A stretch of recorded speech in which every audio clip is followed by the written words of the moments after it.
Did you know Nationwide is so much more than a great insurance company? They're one of America's largest financial services companies. Like how I'm more than just quarterback Peyton Manning, I'm also meditating Manning.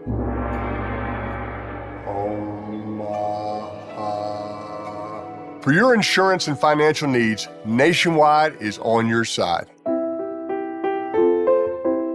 Nationwide Investment Services Corporation, member FINRA, Columbus, Ohio.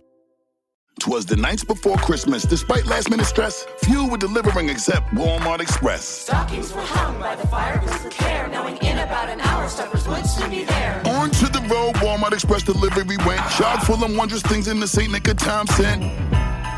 Let's go! Get express delivery in as fast as an hour, even on Christmas Eve.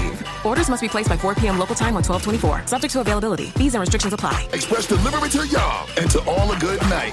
Welcome to your Walmart. Hey, salut gang, bienvenue sur Écho de montagne. Le podcast où on vous jase de tout ce qui résonne avec la randonnée. Donc, vous venez d'entendre Catherine Turgy, a.k.a. Stitch, randonneuse de longue randonnée. Et moi, c'est Alex Godard, cinéaste d'aventure et randonneur aussi. Donc, aujourd'hui, on a vraiment un épisode que ça faisait... Je pense que c'est un des épisodes que j'avais le plus hâte d'enregistrer sûrement parce que j'aime manger, puis que je mange constamment. Donc, c'est un épisode vraiment tant attendu pour tant nous que vous, je suis sûr. Puis qu'on a survolé de temps en temps, mais là, on veut vraiment rentrer en détail, la nutrition. Donc, comment on va fonctionner pour celle-ci? On va la séparer en 2 portions. Donc, on reçoit 2 spécialistes pour cet épisode-ci. Et si vous trouvez qu'il manque certaines choses, on va vous revenir avec ça par la suite et qui va vraiment plus être centré sur le côté comment alléger notre sac et quoi faire sur le sentier. Donc, cette portion-là va être un autre épisode. Ce sera nos trucs, nos astuces et nos idées de recettes. Ouais, exact. Donc, je te laisse présenter nos 2 invités. Oui, ben en fait, pour cet épisode-ci, on se concentre sur la science derrière la nutrition en longue randonnée avec les 2 nutritionnistes derrière la compagnie Avocardio. On va recevoir Nicolas Leduc-Savard et Ève Crépeau, à qui on va pouvoir poser toutes nos questions. Hey, salut Nicolas, salut Ève. Merci de vous joindre à nous pour cet épisode que ça fait en fait plusieurs épisodes qu'on survole le sujet sans rentrer en profondeur dedans. Puis il y a beaucoup de notre auditoire qui nous demande des questions sans arrêt là-dessus. Donc quand Nicolas, ça faisait déjà un petit bout que je te connaissais. Quand j'ai commencé à être vegan, en fait, je suis tombé sur tes trucs par rapport à ça. Puis là, de Nicolas, j'ai appris à connaître Ève aussi. Donc, je crois que vous êtes vraiment le match parfait pour cet épisode-là. Donc, pour le bien de l'auditoire, qui est Nicolas et qui est Ève? Ève, je te laisse commencer. En fait, on est tous 2 nutritionnistes du sport. On travaille en duo ici et là en tant qu'avocardio. Donc, on donne surtout des conférences en nutrition sportive surtout, mais on fait chacun aussi notre bout de chemin de notre côté. Donc, de mon côté, travailleur autonome un peu, je travaille avec le CF Montréal, je travaille avec Baseball Québec. J'écris aussi dans les magazines Camag et Géo Plein Air, donc un peu en lien avec ce que vous faites. Là. C'est probablement ce que je fais qui est le plus proche de ce que vous faites ici au balado. Sinon, je suis à l'Université de Montréal, maintenant en tant que professeur de clinique, donc en nutrition sportive, notamment consultation en nutrition. Donc, la nutrition sportive, là, je baigne là-dedans depuis une dizaine d'années, puis c'est vraiment mon dada, c'est ce que je fais au quotidien. Comme Ève a dit, on a notre business de conférences en nutrition sportive à Avocardio.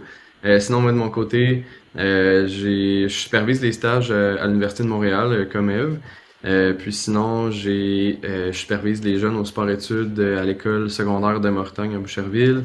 J'ai ma clientèle en privé, puis j'ai écrit un livre qui s'appelle Recettes véganes pour gens actifs, qui rassemble mes conseils nutritionnels puis les recettes véganes de mon ami Xavier qui a nagé vraiment longtemps au niveau professionnel, puis qui est végane aussi. Fait que ça ressemble un peu à ça, mon historique avec la nutrition, puis ce que je fais un peu présentement. Parfait. Ça résume vraiment le pourquoi que je pense que vous êtes dans les personnes parfaites au Québec pour parler de ça. Avant qu'on rentre plus en détail vraiment sur le côté randonnée, pour les gens, c'est quoi le rôle exact d'un nutritionniste sportif? À qui ça s'adresse? Ça peut s'adresser à la personne qui fait de la randonnée pour le plaisir, mais qui veut savoir comment s'alimenter pour bien se sentir, avoir assez d'énergie, comme ça peut s'adresser à l'athlète olympique qui veut performer puis aller chercher des microsecondes d'avantage par rapport à ses compétiteurs. Donc, c'est très, très vaste. On va, on va travailler autant avec les jeunes, avec les plus vieux, avec les sports professionnels, amateurs. Donc, c'est très varié, mais n'importe qui a à la fois un intérêt pour, oui, la performance, mais aussi juste se sentir bien, avoir assez d'énergie pour faire l'activité qu'il veut faire. Ça peut être pertinent de consulter une nutritionniste du sport, surtout maintenant avec les réseaux sociaux. Il y a tellement d'informations contradictoires en nutrition, c'est tellement difficile de s'y retrouver. Et des fois, on ne sait plus qui croire, quoi faire, Ouais. quoi manger. Donc, ça vaut la peine d'aller chercher l'avis d'un expert pour aussi avoir des conseils vraiment individualisés à sa situation à soi. Ouais, c'est vraiment pour avoir du fun avec son sport, en ayant assez d'énergie, puis en plus quand ça goûte bon, c'est le fun aussi. Fait que, voilà. OK, ouais, super. Puis, tu sais, ce serait quoi les grandes lignes? Là, je sais qu'on parle de nutrition individuelle, chaque personne est différente, mais ce serait quoi les lignes directrices de la nutrition quand on parle d'activité sportive? Qu'est-ce qu'on veut regarder en premier? Il y a, Moi, je tu te sais, on est dirais les grands défenseurs. Ouais, c'est ça que oui, j'allais dire. les grands défendeurs défendeurs des glucides. Mais vas-y, Nicolas. Ben, tu sais, Eve se surnomme Capitaine Glucide sur les réseaux sociaux, là. C'est pas pour rien, c'est parce que les glucides, c'est vraiment le nutriment, ou tu sais, un des trois nutriments qu'on mange dans notre bouffe, mais c'est vraiment lui qui aide le plus à la performance, parce que ça donne de l'énergie rapide. Puis quand on fait un exercice de longue durée, ben, ça permet de garder un bon niveau d'énergie, puis une intensité qui peut être vraiment élevée, tu sais, pendant une durée qui est super longue. OK. En plus, ça goûte bon. Puis, la raison pour laquelle on défend beaucoup les glucides à travers ce qu'on fait, c'est qu'il y a beaucoup de gens qui ont peur de manger des glucides.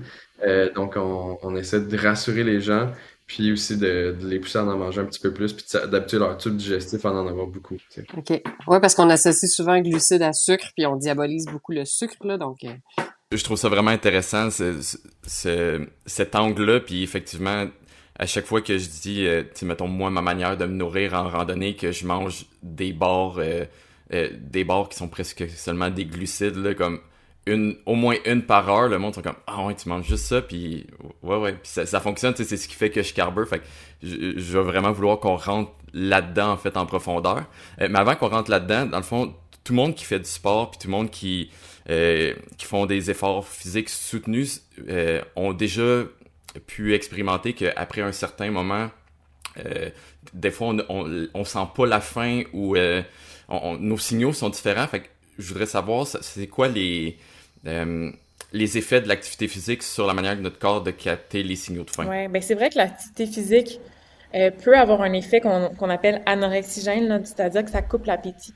Puis là, OK. ben, c'est ça qui fait que c'est difficile, c'est que on n'a plus le sentiment qu'on a besoin de manger, mais plus l'activité est longue, plus on a besoin de manger parce que sinon on va frapper un mur, on sera plus capable d'avancer, l'intensité va diminuer, puis bref, ça va être de plus en plus difficile mentalement et physiquement. Puis si on se fie seulement à nos signaux de faim, ben on peut être un peu leurré par notre corps qui lui ben ce signal-là, il est plus aussi bon que quand on est au repos, disons. Donc il faut aller au-delà de ça, puis limite un peu se forcer à manger, à avoir une routine de, OK, ben comme tu disais, je mange ma barre à chaque heure, peu importe si j'ai faim ou j'ai pas faim. Mais ça, c'est difficile. Puis c'est pour ça que d'avoir des conseils d'un nutritionniste du sport qui, des fois, va faire un peu un plan de match, de dire, OK, ben, tu pars pour ta randonnée, c'est tentant. Voici ce que la théorie dit que tu devrais manger par heure. Puis c'est Mhm. bien souvent beaucoup plus que ce que les gens ont l'habitude de manger. Ouais, parce qu'on est en situation qu'on brûle plus de calories que la normale, puis le corps est pas habitué à ça, c'est ça? Exact. OK. Peut-être des fois, mettons, le corps est pas habitué à ça, mais la tête est pas habituée à ça non plus, tu sais, de se permettre de manger autant. Des fois, il y a comme un genre de blocage psychologique où on se sent mal de faire ça, mais tu sais, avec le travail en nutrition, mettons, ben, on fait souvent réaliser à nos athlètes ou à nos clients que crime, t'as besoin de Mhm. carburer, puis voici tes besoins, puis ça sera pas juste avec un petit sandwich au ballonné que tu vas avoir tout ce que t'as Ouais. besoin, tu sais. Puis au-delà des signaux psychologiques, moi j'ai une petite question. Est-ce que l'estomac, bon, c'est pas un muscle, là, mais est-ce que c'est quelque chose qui peut s'entraîner à ingérer plus de nourriture? Est-ce que ça s'expand avec l'entraînement à manger plus? Ben, il y a une théorie justement, pas nécessairement à s'expandre, mais il y a ce qui s'appelle le gut training en anglais, où est-ce on peut définitivement entraîner notre estomac à mieux tolérer les glucides, surtout à l'effort. C'est-à-dire que quand je fais un effort, ça peut être plus difficile de tolérer ce que je mange versus quand je suis assis à ma table puis que je fais pas grand-chose. Puis c'est un des freins, en fait, pour les gens de manger beaucoup de glucides ou de calories pendant leur effort, parce qu'à un moment donné, ils ont mal au ventre, ils se sentent pas bien, c'est trop. Mhm. Mais ça, c'est quelque chose qui s'entraîne si tranquillement on s'habitue à manger de plus en plus de glucides, par exemple, pendant mes randonnées, pendant mes courses, peu importe.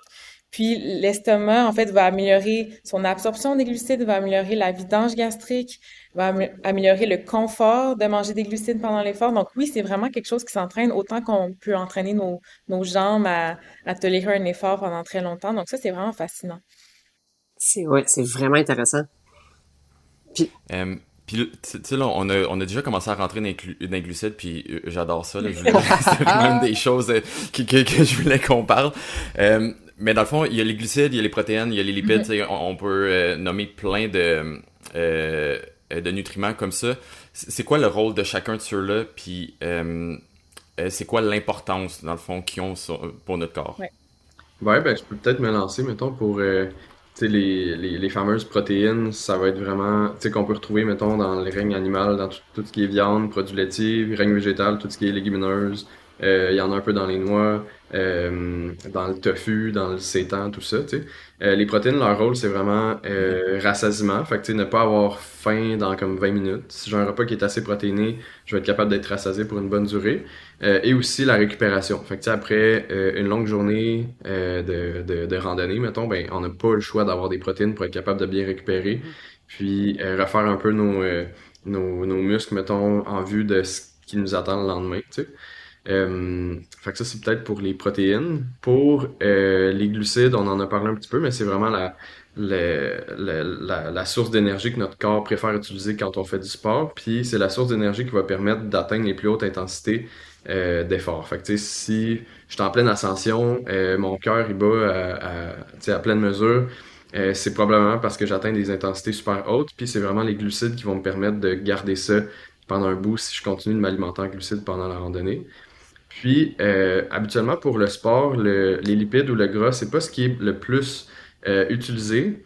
Par contre, pour les longues randonnées, ben, on a besoin souvent de combler beaucoup de calories, tu sais, jour après jour. Puis des fois, c'est difficile avec les protéines puis les glucides qui peuvent être un peu plus rassasiants, mettons.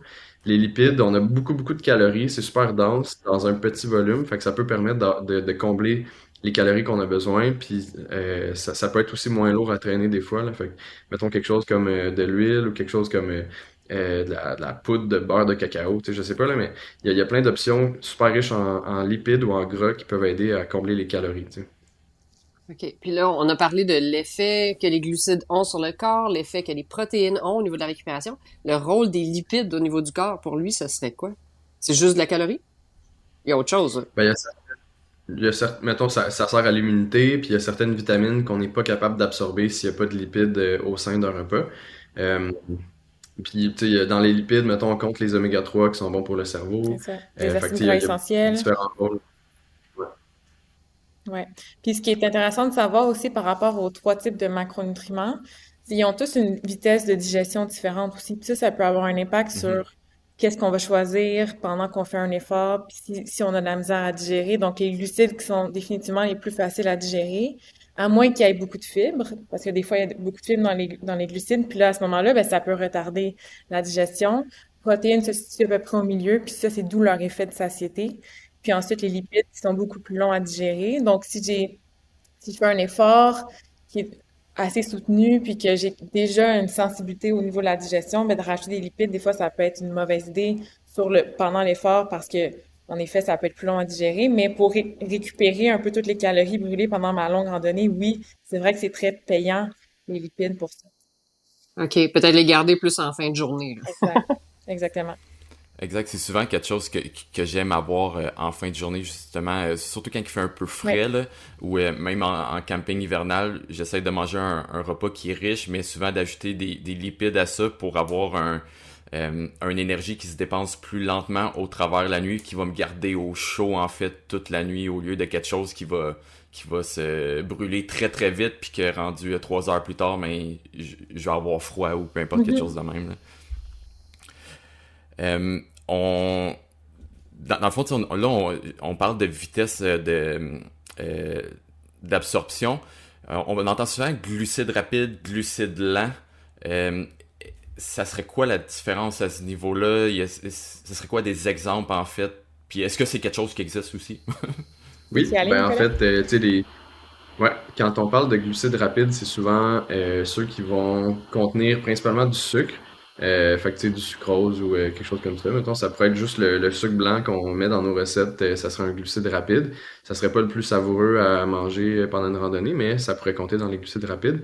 Mais à part ça, la plupart des aliments qui goûtent sucrés puis qui sont peut-être un peu plus processed, mettons, ça va être des glucides rapides. Fait que tu sais, tout ce qui est les gels d'énergie, les boissons sportives, style Gatorade, Powerade et compagnie, les bars, mettons, tu sais, plus simples, là, genre des bars de fruits séchés ou des choses comme ça va être des glucides rapides. Après ça, plus on tombe dans quelque chose qui contient des fibres, mettons, plus ça va se complexifier, puis ça va comme allonger un petit peu la digestion, tu sais, mais tu sais, quand on parle de fruits ou tu sais, des bananes, des pommes, tu sais, c'est absorbé assez rapidement. Puis les glucides plus complexes, mettons, ça va être quand on va tomber plus dans, mettons, les pains pâtes patates, euh, ou qui vont fournir énormément d'énergie dans un volume qui est pas si grand que ça, tu sais, puis qui sont super pratiques. Puis peut-être la version la plus compliquée à digérer, entre guillemets, c'est ceux qui vont être plus riches en fibres. Fait que mettons, on a les pâtes blanches, mais là, ça serait comme les pâtes de blé entier, les bagels de blé entier, disons, les légumineuses sont une excellente source de glucides, mais c'est une très grande source de fibres aussi, fait que ça va être plus long à digérer. Fait que tu sais, ça serait peut-être la façon de les utiliser. Tu sais, quand on a besoin d'une énergie super rapide, on va aller chercher les glucides rapides, OK. mettons, tu sais, comme pendant un effort physique.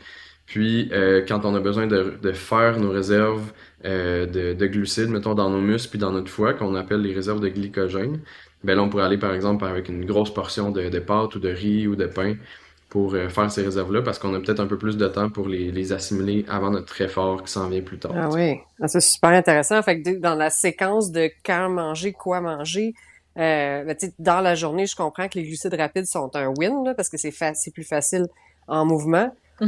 Pour le soir, vous l'avez dit, là, ce serait plus des glucides lents, des choses qui sont plus longues à digérer pour la récupération. Mais qu'en est-il, mettons, du début, tu sais, pour commencer la journée, là, avant de se mettre en activité, ce serait quels macronutriments qu'il faut privilégier? Mais ça pourrait être un mix des deux, en fait. Tu sais, ça pourrait être justement, OK. par exemple, un gruau, parce que tu vas avoir des glucides plus lents, plus complexes, qui vont te donner une énergie à long terme, puis éventuellement, quand tu vas commencer ton activité physique, avec des fruits qui, eux, seraient des glucides un peu plus rapides. Puis, tu sais, il y a beaucoup de théories qui disent, ah, ben, pendant mon exercice, est-ce que c'est préférable des glucides rapides, des glucides lents, un mix des deux? Ouais. Euh, Toutes ces théories-là sembleraient fonctionner d'une façon ou d'une autre. Moi, je te dirais, la priorité, ça reste la quantité de glucides que je consomme. Puis, est-ce que c'est des glucides que j'aime, que je tolère bien? Après, que ce soit lent, rapide, ça va venir un peu de soi, mais la priorité reste la quantité. Puis, la quantité est souvent sous-optimale par rapport aux recommandations. Fait que ça reste ce sur quoi il faudrait mettre plus d'emphase que est-ce que c'est un glucide lent, un glucide rapide, des fois ça devient trop compliqué pour ce que ça donne vraiment. Est-ce que j'en mange assez? Est-ce que j'aime? Est-ce que je vais avoir envie de le manger même si j'ai pas nécessairement faim? Puis est-ce que ça se traîne bien dans mon sac? Les, c'est ce sur quoi je devrais me soucier, là. Ouais. OK. Vraiment le volume de glucides suffisant, peu importe. Ouais. Ce Ouais. qui nous va bien. Puis est-ce que c'est payant en termes de volume physique et volume? Est-ce que ça donne Ah assez de ouais. glucides, tu sais, aussi? Ouais, Ouais, ça, on en reparlera de la ouais, c'est densité, ça. là. Puis de l'autre côté, est-ce qu'il y a un maximum, dans le fond, qu'on serait capable d'ingérer par heure? Parce que, tu sais, moi, c'est ce que j'essaie de montrer comme exemple, de manger plus souvent que juste d'attendre au dîner, puis comme de manger juste un repas, puis qu'après ça, ben, tu fais le mal le reste de l'après-midi, quasiment. Oui. Fait que, est-ce que c'est la bonne chose à faire? Puis est-ce qu'il y aurait à ce moment-là un maximum à manger par heure ou par Ouais, portion? ben il y a un maximum. Il y a des recommandations pour des activités qui durent plus de 2 heures et demie, donc souvent une randonnée. Puis on recommande 60 à 90 grammes par heure. Puis récemment, dans les dernières années, ce chiffre-là a augmenté vers 100, 110, 120 grammes à l'heure. Ah Donc oui. peut-être que dans 3 ans, on se reparlerait puis on serait rendu à 150, je sais pas. Mais reste que les gens qui sont capables de manger 100, 120 grammes de glucides par heure sont quand même sont bons et ils sont rares. Mais ça fait une énorme différence de prendre vraiment, comme tu dis, à chaque heure des glucides, quitte à ce que ce soit 60 grammes plutôt que 90, mais que j'en mange de façon constante plutôt que d'avoir une baisse d'énergie, là, de manger une grosse quantité, là, ça peut être plus difficile à digérer, moins d'énergie au niveau de la digestion, donc ça peut compliquer si je suis en train de continuer à marcher, à digérer ce gros repas-là. Donc, définitivement, j'irai avec l'option d'y aller plus réparti, mais d'avoir une espèce de constance, 60 à 90 grammes ou plus de glucides par OK. heure. Euh, Définitivement. Ouais. OK. Parce que, tu sais, là, on parle de glucides, là, en termes de calories. Tu sais, en longue randonnée, on peut brûler, là, en moyenne jusqu'à Mhm. 5000 calories par jour. Ouais. C'est quasiment impossible de traîner ça, puis c'est très difficile d'ingérer ça. Ça se fait pas d'une shot. Fait que, dans le fond, c'est bon, là, d'essayer de l'étirer en plus petites collations tout au long de la journée, là, d'essayer de l'ingérer graduellement, heure par heure, là. Ouais. Puis c'est là que viennent utiles les lipides. Ou est-ce que quand j'ai des Ah, besoins très, très élevés, les lipides qui sont beaucoup plus dense en calories par gramme, comparativement aux protéines puis aux lipides, protéines puis glucides. Ça vaut la peine d'en avoir justement pour le repas du soir pour essayer de récupérer le plus possible ce déficit-là pour pas être en trop grand déficit à chaque jour. OK. Excellent. Ouais, tu sais, le beurre d'arachide qui est Mhm. un, quasiment, ben, pas un incontournable, mais La qui est base. quelque chose que beaucoup de randonneurs apportent parce que, justement, tu sais, c'est riche en nutriments, c'est riche en calories aussi, là. Exact. Euh, il y a une chose que je vois souvent sur les emballages de barres protéinées, des barres surtout, en fait, dédiées à la performance, là. Fait que, tu sais, on en a sûrement, tout le monde en a quelques-unes en tête, mais c'est le 4-1. Ah oui. Fait que, là, comme, glucides, protéines. C'est quoi pourquoi c'est si vendu comme ratio, en fait? Puis c'est quoi ça, en fait, c'est quoi ça l'apporte? Ben, tu sais, je pense qu'il y a différents ratios qui existent, là, dépendamment de la barre. Euh, pour le sport, comme on a parlé, tu sais, pendant le sport, ça prend beaucoup de glucides. Puis souvent, le ratio, tu sais, il y a plus de glucides que de protéines, mettons. Fait que 4 pour 1, ça pourrait être 4 grammes de glucides pour 1 gramme de protéines. Fait que ça va permettre d'avoir beaucoup d'énergie, mettons, tu sais, si tu nous disais un peu comme tantôt que t'en prends une à chaque heure, tu vas avoir de l'énergie à chaque heure et étant donné que tu t'arrêtes juste peut-être le matin, le midi puis le soir pour manger comme un vrai repas complet, entre guillemets, ben t'auras pas des protéines toute la journée, mais le petit gramme de protéines sur 4 grammes de ta barre va t'aider à rester rassasié, mettons, OK. jusqu'au repas principal, tu sais, du dîner puis du souper. Fait que ce serait peut-être ça la fonction, tu sais, de combler tes besoins quotidiens en protéines, mais aussi de pas trop avoir faim entre les moments où tu prends des vrais gros repas, mais surtout de combler tes besoins en énergie plus rapide, mettons, avec la partie glucides. Ok, parce que, tu sais, dans le fond, je nommerai pas la marque que j'utilise, là, ça sera pour un autre épisode, pis tout ça, là. Je rentrerai pas dans ces détails-là, mais de mémoire, dans le fond, ils ont 7 grammes de protéines sur 200 calories, je me rappelle plus le nombre de glucides, là, mais c'est 4-1, fait qu'on a juste à le multiplier. Je m'en allais où avec ça? Oui, en fait, tu sais, ils ont un petit ratio de protéines, pis tu sais, là, tu vas avoir du monde qui vont faire «Ah oui, mais tu sais, il y a des barres qui se vendent avec des 20 grammes de protéines et plus. » Pour avoir fait mes recherches et vous avoir entendu aussi, il y a un maximum de protéines qu'on peut digérer à l'heure, dans le fond. Tu sais, ça sert à rien qu'on prenne un shake avec 20 grammes de protéines, une barre avec 20 grammes de protéines, puis qu'on mange un repas, on va en perdre à quelque part, Ouais, là. en fait, l'idée, c'est vraiment d'apprendre à mieux répartir les protéines à travers la journée. C'est la meilleure façon que le corps peut l'utiliser pour synthétiser justement la masse musculaire et tout ça. Donc, on vise là justement entre 20 à 30 grammes à chaque fois qu'on va manger. Donc, d'avoir en effet une OK. barre de protéines avec 20 grammes, puis de prendre ça avec un shake, un autre 25 grammes, puis un dîner où est-ce qu'il y a du poulet, ce serait trop en même temps. Puis tu sais, Mhm. oui, une barre de protéines, ok, ça peut être intéressant, mais dans un contexte où est-ce que je suis en train de faire du sport ou est-ce que j'ai besoin de beaucoup de glucides? Est-ce que j'ai vraiment besoin de manger une barre de protéines ou est-ce que 20-25 grammes de protéines? Oui, ça peut peut-être m'aider comme snack si je suis en pause, mais il faut quand même se poser la question, qu'est-ce que j'ai plus besoin en ce moment? Des glucides, des protéines? Mhm. C'est quoi l'objectif de cette collation-là? Donc, juste Mhm. des fois revenir à la base aussi. Peut-être qu'un hybride pourrait être d'apporter tu sais, des barres, mettons, comme tu disais, 4 pour 1 à peu près, riches en glucides avec un peu de protéines, puis une barre de, tu sais, une coupe de barres de protéines, mettons, pour quand on a vraiment faim, mais qu'on n'a pas le temps de s'arrêter pour un repas, parce que les protéines vont rassasier plus que les glucides, tu sais. Fait que d'avoir une barre de protéines de temps en temps, et beaucoup de barres, ou tu sais, beaucoup de sources de glucides, mettons, pour pendant la rando. Mais d'avoir un genre de petit backup pour quand on a vraiment faim, mais tu sais, on veut arriver avant que le soleil se couche, par exemple, puis tu sais, on a besoin d'avoir des protéines rapidement, tu sais.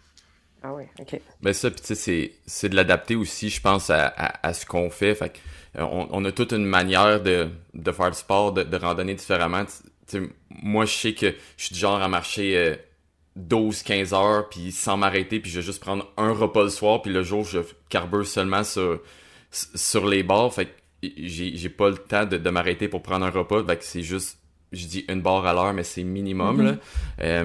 Mais tu sais, quelqu'un qui prend ça plus relax, a pas besoin non plus aurait peut-être pas besoin de la même apport que je prends, le rendu là, ça serait juste quasiment trop, là. On va passer à un autre facette. Tu sais, là, on a beaucoup parlé de nourriture, Ouais. mais il y a l'hydratation qu'il faut pas oublier, en fait, là-dedans, qui est une autre chose qui nous apportera pas des calories nécessairement, mais qui est aussi important euh, que les calories en tant que telles. Donc, c'est quoi l'importance d'hydratation lors d'une activité sportive, Mhm. excuse. Mais moi, je dirais que dans un contexte de randonnée où est-ce que justement je brûle tellement de calories, je ferais un 2 en un pour avoir à la fois de l'hydratation et des calories. Je sais qu'il y a Mhm. des gens qui ont besoin vraiment de boire de l'eau pour se désaltérer parce que justement de manger beaucoup de glucides puis de boire quelque chose de sucré, c'est trop. Mais des gens, par contre, qui ont vraiment de la misère à manger, mais ça vaut vraiment la peine d'aller chercher des boissons très riches en glucides ou qui vont me donner des glucides, un peu d'électrolytes si je transpire beaucoup, vu que l'activité est très longue. C'est comme un 3 en un. Parce que oui, Ouais. l'hydratation reste importante, c'est sûr. Oui, Catherine?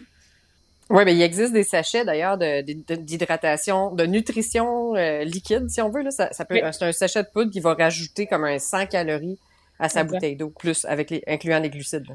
Exact. Donc pour moi, ça vaut la peine, si je suis capable de bien le tolérer puis que j'aime ça, Mhm. de rajouter des calories là, parce qu'on veut en rajouter partout le plus qu'on peut, parce que tu l'as très bien dit tantôt, si je brûle 5000 calories par jour, faut que je perde du temps à juste boire de l'eau puis manger des céleris, là, tu sais, parce que j'y arriverai pas au bout du compte, tu sais. Excellent. Puis, tu sais, mettons, un des principaux rôles de l'hydratation, c'est comme la régulation de la température corporelle, puis aussi le transport des nutriments, tu sais. Fait que pour la température, plus on est hydraté, plus on va être capable de suer tôt pendant notre effort, puis de garder notre température, tu sais, parce Mhm. que la sueur, ça sert à garder notre température bien contrôlée, tu sais. Fait qu'on va être capable de bien se thermoréguler, peut-être avoir moins besoin de surchauffer ou d'avoir trop froid, tu sais. Fait que ça, c'est utile pour ça. Euh, Puis pour le transport des nutriments, ben, plus je suis bien hydraté, plus je vais avoir un grand volume sanguin, mettons, en circulation. Fait que je vais être capable d'aller transporter tous OK. les nutriments que je mange, mettons, par la bouche, aux bonnes places, mettons, probablement dans mes jambes, dans mes bras avec les bâtons, pour performer à mon plein potentiel, tu sais. OK. Ouais, puis je trouve ça important de souligner ce que tu viens de dire, que c'est l'hydratation, dans le fond, est bonne tant pour la température corporelle quand il fait chaud, mais quand il fait froid Mhm. aussi. Tu sais, on va souvent négliger de boire un peu en hiver parce qu'on est comme, ah, j'ai pas sué autant, pis tout ça, mais c'est autant important Mhm. là, pour Ouais.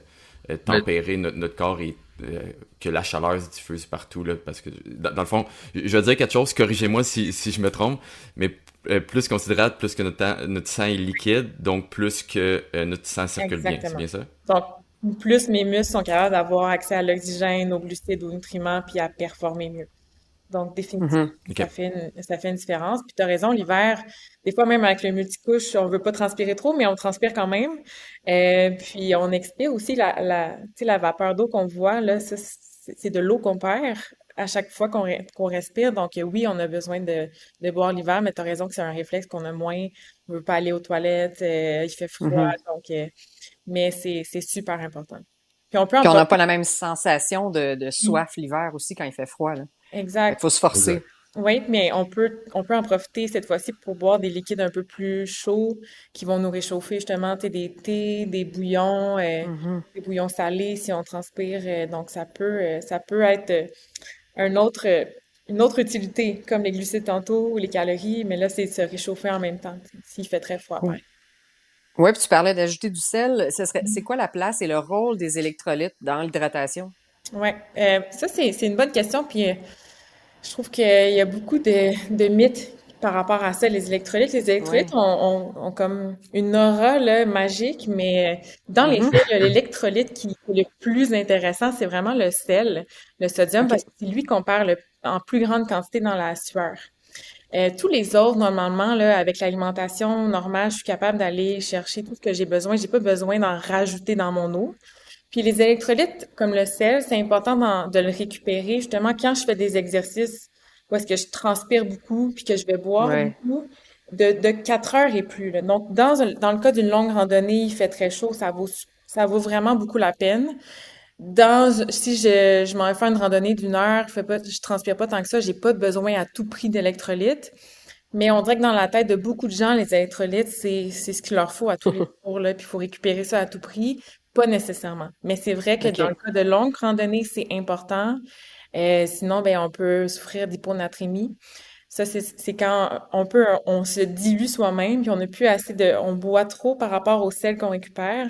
Puis ça peut créer des effets de nausée, étourdissement, vomissement, coma, mort. Donc, on veut pas se rendre là, Ah mais oui. ouais, ouais, ça, OK, ça fait peut que être assez c'est sérieux. possible de trop boire d'eau, là. Il y a des dangers à trop boire d'eau Ben, sans électrolytes.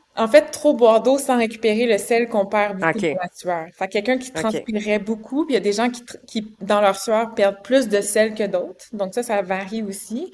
C'est ceux qui Mhm. voient là, des cernes blancs sur leurs vêtements quand ils font de la randonnée, tout ça, c'est un signe de j'ai besoin de récupérer du sel. Dans ce OK. cas-là, on veut pas juste boire de l'eau. Ça pourrait être dangereux si j'en bois beaucoup, puis je transpire beaucoup, puis finalement, je récupère jamais le sel que je perds dans la sueur. OK. Puis à l'inverse, est-ce que c'est possible de trop? Est-ce qu'il y a un risque à consommer trop d'électrolytes, trop de sel dans un contexte de longue randonnée? Je pense Ben, que le risque, Parce ça que serait je plus vois pour... beaucoup de monde qui... Ouais, c'est parce qu'il y a beaucoup de randonneurs qui rajoutent systématiquement un sachet d'électrolytes dans chacune des bouteilles d'eau de toute la journée. Donc, est-ce que ça peut avoir des risques à long terme, là? C'est une bonne question. C'est sûr que le sel, en tant que tel, on n'en veut pas trop dans notre alimentation parce que éventuellement, ça peut mener à l'hypertension et tout ça, puis on en a beaucoup dans les Mhm. aliments ultra transformés. Dans un contexte de randonnée où est-ce que je transpire probablement beaucoup plus qu'à l'ordinaire, je perds plus, est-ce que la nourriture que je vais manger va avoir du sel beaucoup ou pas? Tu sais, si je Ouais. consomme juste des aliments, tu sais, du genre de camping réhydraté. Des fois, ça, c'est très, très, très Mhm. salé. Est-ce que finalement, OK. j'ai besoin de récupérer dans chacune de mes bouteilles des électrolytes? Peut-être pas. C'est à questionner, mais moi, c'est pas quelque chose qui m'inquiète tant que ça parce que souvent, c'est un moment particulier. J'en ai besoin de plus de toute façon. Donc, Ouais. ça va me créer de l'hypertension vraiment. J'en doute, mais c'est une bonne question, en fait. Je sais pas, toi, ce que tu te répondrais, Nicolas? Ben, effectivement, tu sais, tu sais, si, mettons, pendant genre 15 ans de ma vie, je suis en randonnée à tous les jours, puis je mange beaucoup de sel à tous les jours, peut-être que je vais me magasiner une tension artérielle, mais dans un contexte où je fais ça pour des semaines ou des mois, puis après ça, je retourne à mon alimentation régulière où j'ajoute pas du sel à la pelletée, ben, ça sera Mhm. vraiment pas Mhm. dangereux. Mais tu sais, moi, peut-être le bémol que j'apporterais, c'est euh, tu sais, un peu comme Eve disait, les électrolytes ont vraiment bonne presse, puis tu sais, c'est comme la meilleure chose au monde, tu sais, présentement, là, selon plusieurs personnes, mais euh, il- on- de là à négliger, mettons, l'importance des glucides, tu sais, parce que, mettons, il y a des pastilles qu'on peut mettre dans notre eau pour ajouter des électrolytes, mais ça ne donne pas de glucides, ça ne donne pas d'énergie, puis il y a des boissons qui existent maintenant, tu sais, qui sont sans sucre, mais qu'il y a beaucoup d'électrolytes dedans, mais puis que les gens consomment en se disant, ah, ben, je vais avoir de l'énergie avec ça, ou tu sais, avec les électrolytes viennent l'énergie, mais c'est pas le cas, tu OK. sais. Les Ouais, ça, c'est un très boissons, bon point. Puis souvent,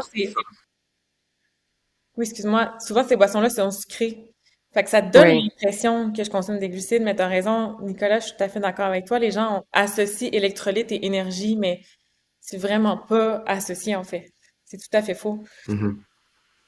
C'est Ouais. les glucides qu'il y a dans le liquide là, qui vont être importants pour l'énergie et non l'électrolyte, qui est Exact. simplement le sel Et autres Exact. électrolytes, mais qui et autres minéraux. sont moins pertinents, le sodium, potassium, calcium, magnésium. Ouais, puis c'est Ouais, c'est deux choses qu'on va voir souvent sur les boissons pour sportifs avec électrolytes. Là. Une des choses qui revient souvent, ça va être écrit 0 calories. Fait ça, on veut pas ça. ok, en mais rando. comme mais là en rando, on veut les calories, fait que tu sais, c'est un peu je trouve que c'est un peu ironique là. Puis l'autre chose qu'on voit c'est 200% plus de calories que telle boisson sportive, puis quand tu regardes pas de calories d'électrolytes, puis quand tu regardes les électrolytes, ben c'est juste qu'il y a le potassium dans le C'est ça. tapis. Puis il y a moins de sodium en fin de compte qu'une autre boisson. Donc Exact. dans le fond, par rapport à ce que vous dites, c'est juste ça sert à rien, Ça, c'est ces du choses-là. pure marketing. Mhm. Absolument. Ouais. Fait quand on va choisir un supplément ou de la poudre d'électrolyte pour la longue randose, ce que j'en retiens, c'est qu'on regarde d'abord le sel, c'est ce qui est le plus important là-dedans. Exact. Puis s'il y a des glucides, c'est un bonus, là. Ouais. Ben, moi, je dirais Ben moi, pas de ouais, sodium sans glucides en premier, On y va, c'est ok. ça. Oui. Glucides en premier, puis sodium, tant mieux s'il y en a. Sinon, on peut tout le temps rajouter comme une pastille de sel dedans, mais comme glucides all the way. Ouais. OK, excellent. On peut simplement rajouter une pincée de sel, en effet, puis ça fait la même chose, là. Mhm. Ok. Puis c'est ça, tu sais, ça va s'adapter beaucoup dépendant de la personne, dépendant de ce que la personne fait. Tu sais, si la personne fait du ultra trail, là on parle sûrement de quelque chose de différent, mais pour la majorité des mortels, le sel qu'on va récupérer juste dans une nutrition normale va être assez. Exactement. Oui, parce que la nutrition en rando, c'est généralement très, très, très salé parce que souvent très transformé. Exact. On parlait OK, le sel, on en a assez. Puis dans certaines boissons sportives, il offre aussi, on voit passer des vitamines. Bon, on parlait du potassium, mais au-delà de ça, il y a souvent des suppléments de vitamines et tout ça. Parce généralement, on va en manquer là, dans notre nutrition. Fait que, tu sais, oui, c'est beau, là, les macronutriments, mais justement, avec les aliments super transformés, il y a un risque de carence quand même. Fait que on est à risque de quoi, là, si on part 3, 4, 5 mois puis qu'on achète que de la bouffe vraiment basique, très salée? C'est quoi les nutriments qui sont à risque, qu'on est à risque de manquer? Ben, tu sais, je pense, je dirais, mettons, dans le contexte où on peut s'arrêter de temps en temps dans une ville puis manger des fruits et légumes, on va avoir la vitamine C qu'on a besoin puis on souffrira pas de scorbut comme quand on a traversé l'Atlantique pour venir au Canada, tu sais. Mais sinon, tu sais, les vitamines, la vitamine, je dirais, mettons, qu'on est le plus à risque de manquer, en général, c'est la vitamine D. Puis là, ben, si on passe nos journées dehors, je pense pas que ça va être un risque non plus. Peut-être, tu sais, le calcium, mettons, qui pourrait être, tu sais, si on mange pas de produits laitiers, qui pourrait être essentiel de combler. Mais encore là, tu sais, il devrait avoir un peu de calcium, tu sais, dans notre alimentation. Mais mettons calcium. Mhm. Le fer, surtout si on est une femme, le fer, nos besoins sont beaucoup augmentés. Si on est une femme qui fait du sport, puis un sport d'impact comme la randonnée où on fait plein de petits pas tous les jours, ça se peut que nos besoins en fer soient un peu plus grands. Fait que peut-être ça serait pertinent de voir. Tu sais, peut-être, mettons, de faire un test, tu sais, partir pour, je sais pas, un mois, faire un test avec nos réserves de fer avant, puis en revenant, est-ce que ça a le temps changé que ça, ou est-ce que j'ai réussi à combler via mon alimentation? OK. Euh, Ouais. mais, Puis, tu sais, tu sais, je dans pense- un contexte où est-ce qu'on sait pas si on va avoir accès à des fruits et légumes, puis Hmm. vitamine XY, je pense que je partirais simplement avec une multivitamine pour aller un peu combler plutôt que de me fier à qu'est-ce qu'il y a dans les bouteilles. Là, peut-être qu'elle est boostée en vitamine C, l'autre en vitamine A, puis l'autre en B6, peu importe. Donc la multivitamine, c'est quelque chose que normalement, quand je mange équilibré, j'ai pas nécessairement besoin. Mais quand je suis en restriction énergétique ou que là, c'est comme le contraire, j'ai des besoins qui sont trop élevés, ça peut valoir Ouais. la peine d'aller peut-être combler avec ça, comme je peux pas manger de façon équilibrée puisque j'ai des ressources limitées. Ah oui, OK. Puis ce serait quoi les risques, tu sais, ce serait quoi les symptômes d'un manque de vitamine C, de calcium ou de fer? Les trois, ce serait quoi les impacts de ces carences-là sur le corps? Ben, le fer, c'est la fatigue, en fait. Mais OK. c'est quelque chose qui va pas, c'est pas parce que je manque 2 jours de fer que je vais sentir la fatigue tout de suite, tu sais, parce qu'on a des Mhm. réserves de fer, donc nos réserves vont tranquillement diminuer, puis éventuellement, ça va diminuer dans notre sang aussi. Donc là, on va ressentir plus de fatigue, des difficultés à récupérer. Donc, ça va être différent si je pars une semaine versus 3 mois, tu sais. Comme disait Nicolas, si je pars 3 mois, je ferai un test avant pour voir est-ce que j'ai besoin d'amener Mhm. des suppléments de fer ou pas. Parce que les suppléments de fer, c'est pas quelque chose qu'on recommande de prendre sans le savoir parce qu'il peut avoir un risque de toxicité. Donc, on veut Ah oui. être sûr si j'en ai besoin ou pas pour en prendre versus des suppléments de vitamine C, ça, je peux en prendre. Il y a pas d'enjeu. Si j'en prends trop, je vais l'uriner tout simplement. La OK. Ouais, vitamine puis c'est très C, accessible, la oui, vitamine c'est C. ça. Puis, tu sais, la vitamine C, avant qu'on se rende au scorbut, je pense que ça prend un certain temps aussi. Fait que je suis pas trop inquiète. Le calcium, ça aussi, il y aura pas vraiment d'effet à court terme, mais est-ce que ça peut avoir un effet à long terme sur la santé des os si j'en manque vraiment? Donc encore là, ça vaut la peine de peut-être voir à quel point je pars longtemps, à quel point il y a vraiment pas de calcium dans ce que je mange ou pas. Mais c'est pas quelque chose qu'on va nécessairement sentir. Ah oui. De l'autre côté, dans le fond, tu sais, là, on parle de carence pis tout ça, mais une question qui revient souvent dans la randonnée parce que, comme on parlait, les glucides restent une des choses qu'on va ingérer le plus lors d'un effort long comme ça. Fait qu'il y aurait-tu un risque de trop de glucides à la fin, si on parle de après 2 semaines, 1 mois, 6 mois, si on fait que ben pas que là, mais mettons qu'on me prend comme exemple que je mange des glucides toute la journée ou presque, puis que le soir là, je mange un repas plus équilibré, est-ce qu'il y a des risques à ça si on étire ça trop longtemps? Tu sais, je dirais, mettons, ça serait plus en termes de calories. Tu sais, je pense que si tu réussis à manger beaucoup, beaucoup, beaucoup de glucides, ça se peut peut-être qu'éventuellement tu aies un peu trop de calories, mettons. Puis si tu vas t'en rendre compte, tu sais, si tu commences à prendre du poids sur le trail, ça veut dire que tu as peut-être un peu trop de calories, mais je pense que ça doit être assez rare pour les longues Ouais, je pense randonnées que qu'on c'est prend plus du poids, tu le sais. contraire, tu sais. Exact. Ouais. Ouais, c'est généralement, c'est plus difficile d'en avoir assez sur la trail. Par contre, une fois qu'on s'arrête puis qu'on rentre à la maison, puis clairement, on peut plus marcher là, 30 kilomètres par jour, je pense que c'est peut-être là qu'il y a un danger là, de rester dans ces habitudes-là. Oui, mais en même temps, c'est tellement tu sais, une alimentation particulière, tu sais, comme disait Alex, où est-ce que tu manges aucun repas toute la journée, tu manges des bars. Je connais peu de gens qui reviennent ici, font pas de randonnée, puis mangent des bars. Ils continuent à manger des bars toute la journée. Un jour, on se tanne aussi de manger des bars. Donc, quand on revient à la maison, on a envie de manger de la salade puis des repas équilibrés. En fait, j'ai Tout à fait. l'impression. Donc, Oui, oui, c'est pas juste une impression. Moi, j'avais une envie de salade infinie quand je suis revenue. Je me suis fait une exactement. cure, là. Donc, je pense pas que c'est un enjeu. Puis, tu sais, si je mange beaucoup de glucides, mais que j'utilise, mon corps l'utilise parce qu'il fait une activité physique au fur et à mesure, il y a pas d'enjeu. Et mon corps en a besoin de toute façon. Et j'ai de la misère à atteindre les besoins. Donc, je vois aucun enjeu à manger beaucoup de glucides quand j'en utilise beaucoup de toute façon, tu sais. Ouais. L'enjeu, c'est... J'imagine que le risque serait plus de l'autre côté, en fait, de quelqu'un qui garde parce que, tu sais, mettons qu'on part 3 mois, puis là, notre estomac est habitué d'ingérer autant, puis là, qu'on revient à la maison, puis on continue ce rythme-là, mais en devenant pratiquement inactif, c'est là que le risque peut être un peu plus. Ouais, il faut s'adapter. Mais tu sais, si on le voit chez les athlètes aussi qui ont un rythme de vie, d'entraînement très élevé avec l'alimentation qui va avec, puis le jour où est-ce qu'ils prennent leur retraite, s'entraînent beaucoup moins, souvent on a l'habitude de continuer un peu à manger sur ce même rythme-là. Et là, des fois, on remarque une prise de poids, puis justement, la gestion de poids est un peu plus compliquée parce ils ont pas nécessairement le réflexe d'adapter l'alimentation. Donc, ça peut valoir pour quelqu'un qui part en randonnée pendant longtemps, puis qui redevient un peu plus sédentaire. Donc, juste faire attention par rapport à ça. En effet, les besoins ne sont pas les mêmes. Mais ouais, il faut faire attention, c'est sûr.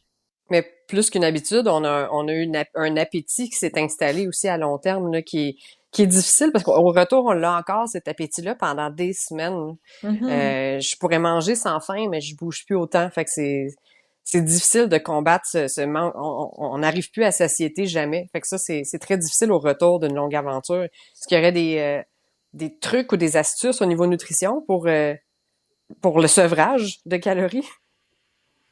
Ben, tu sais, peut-être qu'on pourrait miser sur les aliments qui sont rassasiants, mais tu sais, qui sont pas très caloriques. Tu sais, si le but, c'est de, tu sais, peut-être de passer à 3000 calories par jour au lieu de, tu sais, 5500, Mhm. ben, tu sais, probablement qu'on va miser sur, mettons, des aliments peut-être plus riches en protéines, plus riches en fibres pour être plus rassasié, OK. mais qu'on va, tu sais, on va arrêter de prendre notre cuillère d'huile tu sais, à chaque soir, mettons, pour combler nos calories. On va On plus mangera avoir plus une des jarre de sucres. beurre de pinot par jour, là. Exact, c'est Oui, ça.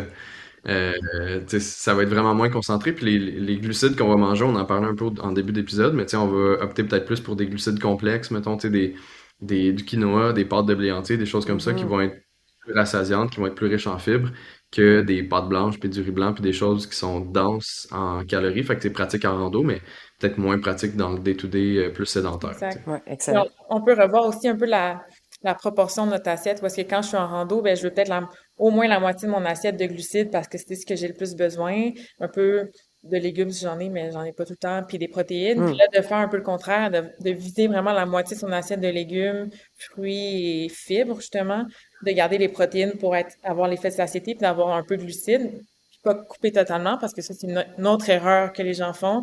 Je reviens à la maison, là, j'ai plus besoin de glucides, je coupe totalement.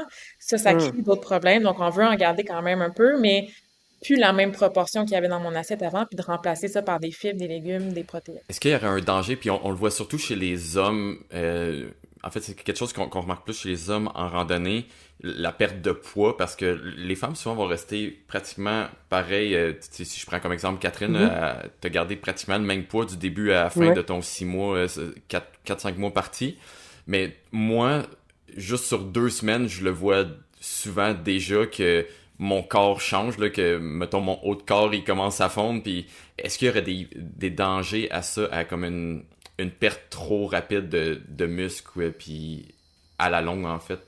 Absolument. Absolument. En fait, c'est probablement que tu es vraiment en déficit énergétique par rapport à ta dépense. Puis d'être longtemps là-dedans peut créer des problèmes. Maintenant, on le sait sur toutes sortes d'aspects de la performance, mais aussi toutes sortes d'aspects de la santé. C'est ta densité minérale osseuse, donc la densité de tes os peuvent devenir plus fragiles. Ça peut affecter tellement en fait, d'aspects de la santé globale, certains plus vite. Par exemple, la densité minérale osseuse, ça va un peu plus vite, mais même au niveau cardiaque, au niveau métabolique, ça peut avoir des effets. Donc, on veut pas être trop longtemps dans cette zone-là. Donc, d'où l'idée d'essayer le plus possible d'aller combler les calories. Mais c'est sûr que les hommes, ben, ça dépense plus de calories souvent. Ils ont des besoins plus élevés de base par rapport aux femmes aussi. Donc, ça peut être encore plus challengeant de transporter toute cette nourriture-là puis de vraiment aller combler ses besoins. Oui, parce que je l'observe là sur les sentiers. En règle générale, les hommes fondent et les femmes, on a même une facilité à maintenir notre poids, là. On en perd généralement un peu, mais c'est beaucoup plus facile pour une femme de maintenir son poids du début à la fin. Alors que les hommes fondent, là, ils finissent en squelette, là. Mhm. Pour une fois qu'on a un avantage en tant que femme, c'est bon. Ah, ouais. Dans le monde de la nutrition sportive, tu sais, il y a un terme pour ça, c'est les Red S, là, la Relative Energy Deficiency in Sports. Puis ça touche beaucoup l'aspect physique, l'aspect santé, puis l'aspect mental aussi. Fait que, tu sais, j'écoutais votre épisode sur mettons, comment garder une bonne force du mental, Mm. tu sais, pendant qu'on est parti longtemps. Si on est tout le temps en déficit calorique, puis qu'on est, tu sais, ça nous tente plus d'avancer, puis qu'on trouve ça vraiment difficile mentalement à chaque jour, on sera vraiment pas plus avancé. Tu sais, peut-être qu'on va se rendre à la fin de notre journée, mais on va trouver ça plate puis pénible. Fait que d'avoir assez de calories, je pense que ça va aider. Puis, tu sais, peut-être, mettons, un supplément, tu sais, je sais pas si vous voulez tomber dans les suppléments, mais peut-être un supplément qui pourrait aider, mettons, les hommes puis même les femmes à garder un peu plus de masse musculaire, ça pourrait être la créatine, mettons, dans ce Ah contexte-là, ouais. qui est un supplément qui aide normalement, mais tu sais, il y a une grosse perception très douchebag autour de la créatine, là, puis souvent c'est utilisé par les gens dans les gyms qui veulent sentir de la masse musculaire. Mais dans un contexte où on veut prévenir, mettons, la perte de masse musculaire, j'ai l'impression que ça pourrait être pertinent pour quelqu'un qui l'a déjà expérimenté, qui se dit, à crime, je suis tout le temps en train de perdre de la masse musculaire, tu sais, au-delà des calories, parce que c'est sûr que les calories vont primer, mais si je mange assez déjà de calories, mais que je perds de la masse musculaire, peut-être ça pourrait être une idée pour tu sais, aider, mettons, ou se donner une chance de maintenir un peu plus de masse musculaire, tu sais. Puis ça, ça se trouve en poudre en plus. Ça peut être un truc quand même pratique à traîner là, en longue randonnée, puis à juste inclure, j'imagine, dans le gruau du matin ou dans un shake. Ouais, puis c'est pas des grosses quantités qu'on a, tu sais, qui sont recommandées à OK. chaque jour, là. C'est autour de 5 grammes, fait que, tu sais, c'est vraiment pas pas beaucoup à acheter. C'est pas comme une scoop de protéines que c'est comme un 30-40 grammes. Ah ouais, c'est plus petit, même en comprimé, j'imagine, ça doit être disponible. Ça existe en comprimé aussi. OK, excellent. Bon truc. Parce que je pense que c'est utilisé au hockey. Je sais pas si Oui. si je me trompe, là, me semble que c'est utilisé pour les athlètes qui font du hockey. Là. Ouais. Je sais plus trop la raison derrière ça. Là. Beaucoup pour la Vous savez plus que récupération moi. au hockey, Ah, parce que c'est Ok. beaucoup d'activités intenses, mais courts. Donc, pour le hockey, ça peut être super pertinent aussi, en effet. T'es bien informé. Ok. Puis Oui. est-ce que ça fonctionnerait pour le. Tu sais, là, Nicolas t'a dit un peu pour la randonnée, mais la randonnée, c'est l'inverse. C'est une activité souvent long, moins en intensité, mais qui est plus en endurance. Fait que, est-ce que c'est autant pertinent pour une activité d'endurance? Ça va pas aider à améliorer ta performance en randonnée, mais je pense que ça pourrait aider à tu sais, maintenir un peu mieux ta masse musculaire dans des efforts très longs mhm. où ton corps aurait tendance à en perdre. Tu sais. Ça sera pas Ok. magique, tu sais, c'est un supplément qui est super bien étudié, mais c'est pas un stéroïde, là. Fait que tu sais, c'est Non.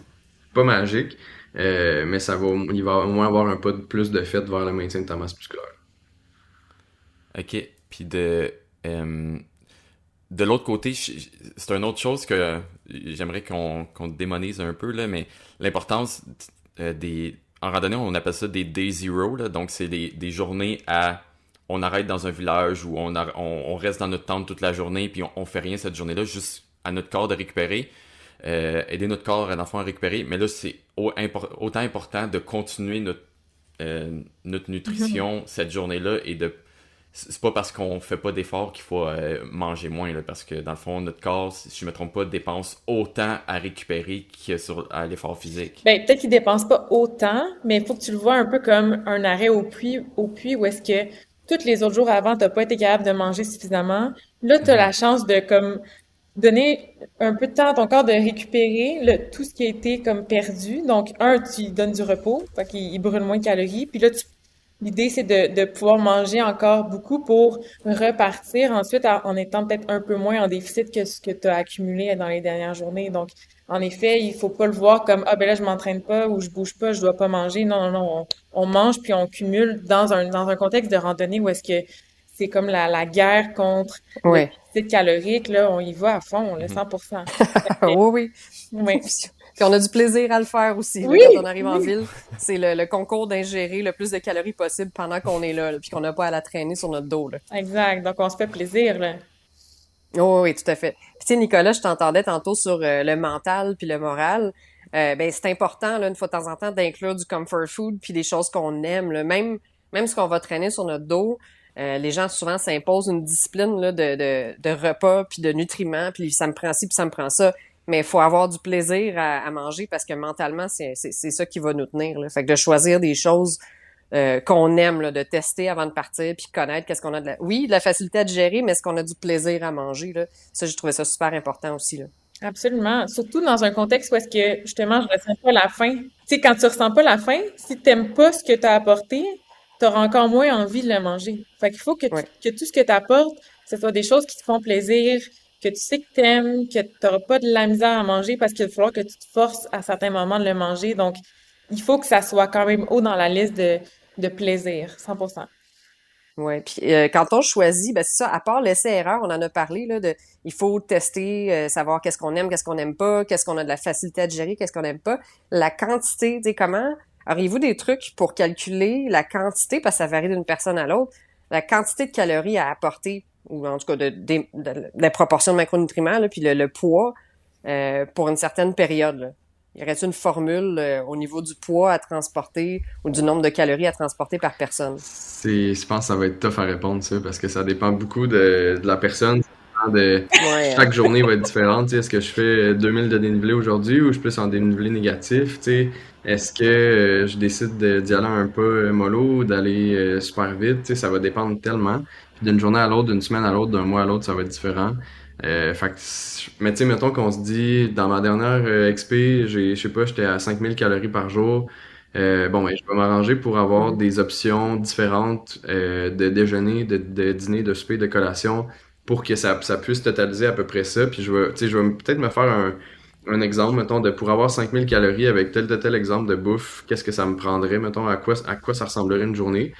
Comme ça, tu sais, je vais avoir les options avec moi dans mon sac à dos, mais je vais pas nécessairement juste prendre 3 barres puis un mets lyophilisé. Tu sais, je vais savoir que si ça me prend au moins peut-être 2 gros mets lyophilisés le matin, 2 gros le soir, des barres toute la journée, de la boisson sportive Mhm. toute la journée pour me rapprocher du 5000 calories, tu sais. Puis je pense qu'il faut aussi se donner la liberté de changer de snack en cours de route. Tu sais, si je m'arrête dans un village, je pense que c'est le temps de réévaluer, mettons, bon, ben, mon gruau, c'était bien pratique au début parce que c'était léger, puis c'était le fun, puis ça me donnait de l'énergie, mais là, je suis tanné en tabarouette de manger du gruau à tous les matins, fait que qu'est-ce que je peux prendre d'autre? Mettons, y aurait-tu un mix de pancakes que je pourrais trouver à l'épicerie qui pourrait faire autant la job, qui serait aussi léger à traîner, mais qui serait plus agréable? Ou tu sais, je pourrais-tu m'acheter des différents fruits séchés ou des légumes lyophilisés, mettons, pour varier un peu la patente? Parce que si, mettons, mon plan il est parfait, mais que éventuellement je me tanne puis j'aime plus ça, ben, tu sais, je suis vraiment dans le pétrin. Ouais, ça, je trouve ça super important, super intéressant parce que souvent les gens vont s'envoyer des boîtes à l'avance avec ils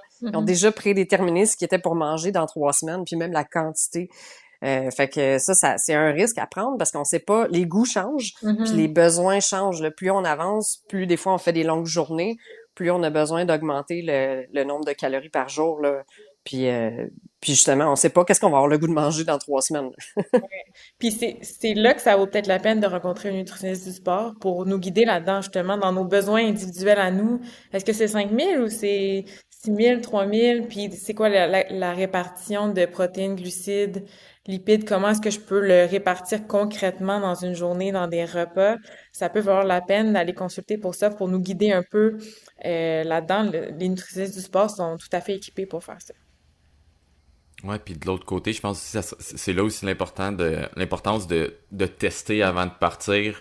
C'est un peu comme qu'on parlait, premièrement, est-ce que je vais être capable est-ce que je vais aimer ça lors d'un effort physique, mais aussi, est-ce que, tu sais, si je vais le tester pendant 2 jours avant de partir pour 3 semaines, puis là, je me rends compte, ben, à la fin des 2 jours, j'étais affamé, puis je manquais de calories complètement. Ben, il va peut-être falloir adapter le nombre de calories qu'on apporte. C'est dur on peut pas comparer ce qu'on mange à la maison puis ce qu'on mange sur le sentier. Fait qu'il faut vraiment aller le tester avant. Tu sais, on va le tester avec une randonnée d'une journée, après ça de Ouais. 2 jours, voire pour se préparer à la plus longue Ouais, ensuite. puis l'aspect pratique aussi, tu sais, mettons la barre que tu manges chez toi, puis que finalement ça passe bien, mais en rando, c'est difficile à mâcher, ça te donne soif, c'est trop sec. Tous ces aspects-là de pratique qu'il faut Mhm. tester en bougeant. Je pense que t'as raison, puis c'est absolument important. Moi, j'aurais une question Et pour des fois, vous. Tu sais, je suis curieux. Ouais. Est-ce que vous remarquez que quand vous partez pour une longue expé,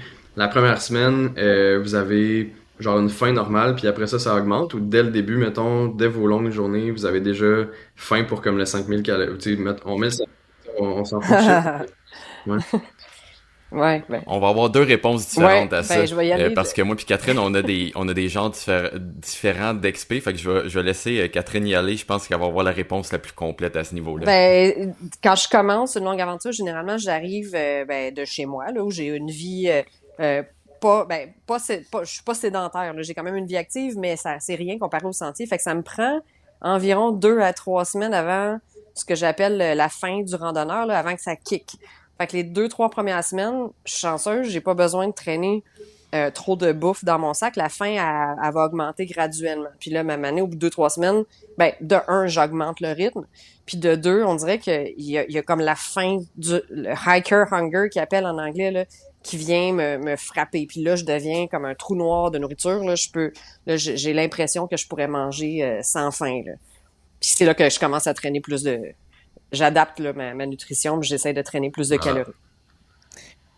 Est-ce que tu penses que cette fin-là qui arrive après 2, 3 semaines, c'est parce que les 2 premières semaines, t'as moins mangé, donc moins comblé tes besoins, puis ça fait en sorte que là, t'arrives à un point où est-ce que là, ton corps il est comme trop en déficit, ou t'arrives quand même à manger assez dans les 2, 3 premières semaines? Ben, je pense que j'arrive à manger assez. Est-ce que je mange de la qualité? Non. Ouais. Mais je mange des calories. Probablement que je tombe un petit peu en carence, ouais, au début. Mhm. Fait que je sais pas, c'est pour ça que mon corps envoie un gros signal à rendu un moment. Mais je te dirais que ce signal-là va durer tout le long, là, des Mhm. 5 mois, là. Je continue à avoir un appétit sans fin tout au long des 5-6 mois. Mon corps m'envoie des signaux de faim très évidents, puis on devient comme toutes des zombies qui pensent juste à manger, là. On est une gang d'ados là, sur le sentier avec les autres randonneurs, là. Ouais, puis je pense que là aussi, on parlait tantôt d'entraîner l'estomac. Moi, je suis quand même, malgré que je pars pas aussi longtemps que Catherine, tu sais, moi je pars plus une semaine, 2 semaines, 3 semaines, des choses comme ça. Mais je suis actif vraiment toute l'année, puis je travaille sur la construction, donc comme j'ai déjà un gros apport en calories, puis je mange, j'essaie de garder cette manière-là de manger comme constamment, peu, mais en fait pas peu, mais constamment que juste des gros repas. Fait que j'arrive sur le sentier, puis en fait, avant de partir, je mange, puis dès mon premier pas sur le sentier, je mange, mais je sais qu'il y a beaucoup de gens qui me disent que ah non, ça me prend 4 heures avant que je commence à manger, puis je pense que c'est là que ça peut varier un peu d'une personne à l'autre, puis te rendre à un point que à la fin de la journée, là, tu mangerais tout, là. Ouais, je conseillerais pas d'attendre 4 heures avant de manger, quand même, parce que là, je risque d'avoir des réserves de glucides très, très, très basses, déjà après 4 heures. Ouais. Déjà après 1 heure et demie, mes réserves de glucides peuvent être plus basses. C'est sûr que si c'est randonnée de faible intensité, ça va diminuer plus lentement, donc c'est pas la fin du monde, mais 4 heures, un peu trop long, probablement. Ok, ben je vais vouloir qu'on revienne sur ce sujet-là avec un autre point tantôt, mais avant qu'on embarque dans cette partie-là, il y a un nutriment qu'on a, en fait, c'est pas un nutriment, c'est un supplément si je me rappelle bien, mais qu'on n'a pas encore apporté, la caféine. Donc, ça serait quoi l'effet de la caféine sur le corps, puis est-ce que c'est quelque chose qu'on suggère lors d'efforts sportifs, ou que on essaie d'oublier ça? Moi, je te dirais Ouais, go. c'est ça. Caféine, ça peut être vraiment pertinent. Tu sais, ça diminue la perception d'effort, fait que ça peut faire en sorte que tu vas trouver ta randonnée plus facile, puis ça va garder comme un plus focus aussi mentalement. Fait que, tu sais, si, je sais pas, t'es en descente, il y a plus, les roches sont mouillées, ça se peut que tu sois un petit peu plus alerte pour voir les spots qui sont un peu plus dangereux, tu sais. Ça va pas te donner de l'énergie, tu sais, ça va pas te rajouter des calories dans ta journée, mais ça va te donner l'impression que ton effort est plus facile puis que t'es plus focus, tu sais. Ouais. Je rajouterais, ça c'est quelque chose qui est très, très, très important à tester d'avance parce que certaines personnes, on a découvert avec une mutation génétique spécifique qui toléraient pas la caféine. Donc, d'emblée, là, s'ils prennent la caféine, ils vont se sentir plus nerveux, des tremblements et tout. Puis c'est pas quelque chose qu'on peut entraîner ça. S'il y a des gens qui le tolèrent bien puis d'autres gens qui le tolèrent pas. Donc, si vous faites partie de la gang qui le tolère pas, acharnez-vous pas, OK. puis vivez sans. Ça va très bien se passer quand même. Mais pour les gens qui le tolèrent bien, c'est vrai que ça rajoute un effet positif sur la perception de l'effort et tout. Donc, dans des longues journées comme ça, où des fois même on n'a pas beaucoup de sommeil, ça vaut vraiment la peine. Ouais, puis je pense que la quantité est bien à gérer là-dessus. Moi, je le vois si, exemple, je pars à la journée, puis je bois un café complet tout de suite avant de partir, puis ça commence direct avec une montée, malgré que j'ai un bon cardio, mais la montée, elle va pomper plus que d'habitude. Donc, je pense que c'est un peu comme n'importe quelle nourriture qu'on va manger, n'importe quoi qu'on va ingérer, c'est mieux de le prendre sur un plus long effort. En fait, d'en prendre un petit peu de temps en temps que un 180 mg de Ouais. caféine d'un coup. Mais là. surtout la Qui va te randonnée. donner des palpitations, là. Ouais. Ouais, c'est ça, tu sais, on n'a pas juste 1 heure d'entraînement, puis que là, il faut performer, c'est intense, c'est toute la journée, donc oui, ça peut être super pertinent d'y aller à petite dose tout au long de la journée, mais attention à quand est-ce que je prends la dernière dose pour pas que ça nuise à mon sommeil, donc à ma récupération, qui est aussi très, très, très importante. Ouais, puis ça varie vraiment d'une Ok. personne à l'autre, là. Il y en a qu'il faut qu'ils arrêtent de boire du café à midi s'ils veulent dormir leur nuit. Il y en a d'autres, c'est correct jusqu'à 6 heures. Fait que ça, c'est vraiment personnel, Ouais. faut le tester, là. Puis il y en a qui prennent un café à 21h puis sont bien corrects pour aller dormir direct après. Mais tu sais, Oui. ce que j'ajoute, Mais, Ouais. mais Nicolas, t'avais écrit un article là-dessus, justement, sur le fait que même si tu tolérais bien la caféine tard, ça pouvait quand même affecter ton exact, tu vas sommeil. peut-être pas, mettons, t'en rendre compte, mais il y a comme différents paramètres du sommeil qui vont être altérés, tu sais. Fait que ça va te prendre un petit peu plus de temps pour t'endormir, la qualité du sommeil va être moins bonne, puis quand tu te réveilles le matin, ça va te prendre un plus long moment avant d'être parfaitement réveillé, tu sais. Ça, c'est quand tu prends de la caféine plus tard que tu devrais, tu sais. Fait que dépendamment de la quantité de caféine que tu Ah prends, oui. l'heure va varier. Mais mettons un café standard, là, disons un 100 mg de caféine De ce que je voyais, c'était comme entre midi puis 13h, dépendant, tu sais, si tu te couches à 22h le soir, mettons, entre midi puis 13h qui serait l'heure limite pour que ça ait absolument aucun impact sur ton sommeil. Après ça, tu sais, si tu fais des randos de 15-16 heures par Wow, jour, puis OK. tu te couches tu sais, à minuit, ben l'heure va changer, tu sais. Mais Ouais. peut-être que je voulais ajouter une affaire aussi par rapport à ça, pas nécessairement le timing, mais la façon de prendre la caféine, parce que tu sais, du café, mettons, ça peut être lourd à traîner pour la quantité de caféine qu'il y a à l'intérieur, mais tu sais, il y a des bars qui contiennent la caféine, il y a des gels qui contiennent la caféine, il y a des petites capsules de caféine aussi qui existent, qui peuvent tu sais, Mhm. fournir une bonne quantité, mettons un 100 mg de caféine, qui est une bonne petite dose pour comme se garder bien alerte, qui est l'équivalent à peu près d'un café. Puis ça serait pas lourd à traîner, mais je pense que ça pourrait faire une différence pour certaines personnes, là. Fait que tu sais, peut-être de pas voir le café comme la seule source de caféine qu'on peut prendre, surtout en randonnée quand il faut qu'on se le prépare à chaque fois, là.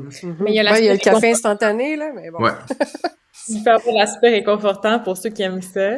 Mais Ouais. je sais que toi, par exemple, Nicolas, t'aimes pas ça. Donc, les plus de caféine, ce serait merveilleux pour c'est ça. ça. C'est le Ah parfait. ben oui. Plus léger en plus. Puis moi, tu sais, on va en parler, on va séparer cet épisode-là en deux, comme qu'on disait, là. Fait que moi puis Catherine, on va parler un peu plus de ce qu'on mange personnellement. Mais te parler, Nicolas, des bars qui ont de la caféine dedans, moi, c'est ce que j'essaie de prioriser. Tu sais, c'est l'équivalent, je pense que c'est Ouais. 50 mg dans la barre. Fait que je trouve que c'est le parfait apport que j'ai besoin d'un coup. Puis après ça, j'en mange un peu comme ça de temps en temps. Puis tu parlais de l'effet de la caféine que ça peut avoir sur le sommeil, puis dont l'effet de donc la récupération. Puis tantôt, si tu parlais des carences qu'on peut avoir, donc qui peut être lié à des blessures et tout ça, est-ce qu'il y aurait d'autres choses par rapport à la nutrition qui pourraient être liées à des blessures ou ça a plus ou moins de lien? Ben, il y a l'apport en glucides, on revient toujours aux glucides, mais Ouais. ça a été démontré que quand je consomme moins de glucides pendant l'effort, ça peut avoir un effet sur mon système immunitaire, en fait. Fait que ça l'affaiblit le système immunitaire parce que l'activité longue, intense, va augmenter mon cortisol. Ça va affecter à long terme mon immunité. Donc, tu sais, quelqu'un qui ferait de l'activité physique 1 heure dans une journée, c'est pas si mal, mais de- des longues semaines de randonnée où est-ce que là, ça peut affecter, justement, je mange pas assez. Donc, de rajouter des glucides à l'effort va avoir cet effet-là bonus, en fait, sur le système immunitaire, donc moins d'altération du système immunitaire. Puis on veut bien sûr pas tomber malade, idéalement, dans une longue randonnée. Puis oui, Mhm. éventuellement, pour avoir des effets, si je suis en déficit énergétique, plus de chances que je me blesse, ça a été démontré aussi. Ah, c'est super intéressant. Tu vois, moi, j'aurais associé plus la protéine comme prévention contre les blessures parce que pour aider la récupération, j'avais pas pensé aux glucides. Mhm. C'est parce que les protéines aussi, ça va Oui, les la ré- protéines, absolument, les protéines aussi, mais le déficit énergétique, en fait, fait en plus sorte que important. OK. le corps va être plus fragile, disons. OK. Autant aux infections comme le rhume, grippe et tout ça, autant au risque de blessure.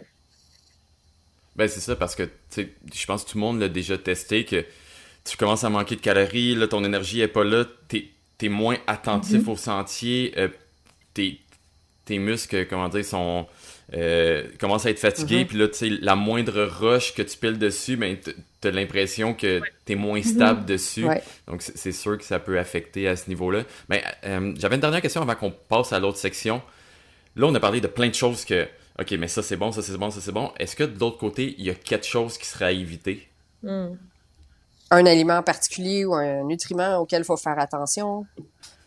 Ben, tu sais, honnêtement, pour un effort comme ça de longue durée, dans le contexte où on veut manger des choses qu'on aime, tu sais, il n'y a pas vraiment de limitation, hein, tu sais, on peut avoir de la caféine, on peut avoir des chips, on peut avoir du chocolat, on peut avoir des... Tu sais, Yes. je pense que ça serait plus qu'est-ce que ça ne tente pas de traîner, là, tu sais, la pizza serait bien bonne, mais tu sais, je vais pas traîner ma boîte de même sur le dessus de ma tête pendant toute ma rando, là. Mais à part... Ouais. Fait on peut littéralement manger ce qu'on veut en longue rando puis en quantité infinie. C'est ça que j'aime comme réponse. Ouais, selon ce qu'on tolère, tout simplement. Oui. Puis, tu sais, notre vision, la nutrition, Nicolas et moi, c'est pas vraiment restrictif, là. Il y a pas d'interdit Mhm. alimentaire, même au quotidien. Donc, en randonnée, encore moins, parce qu'on a des besoins encore plus élevés. Donc, on se Tu fait sais, peut-être plaisir. un bémol, Ouais. mettons, ça serait des aliments qui sont à vraiment faible densité énergétique, là. Fait que, tu sais, si je me traîne des fruits et des légumes, ben, tu sais, je vais être bourré plus vite, puis peut-être je vais pas avoir assez faim pour combler mes besoins caloriques, mes besoins énergétiques. Euh, Ouais.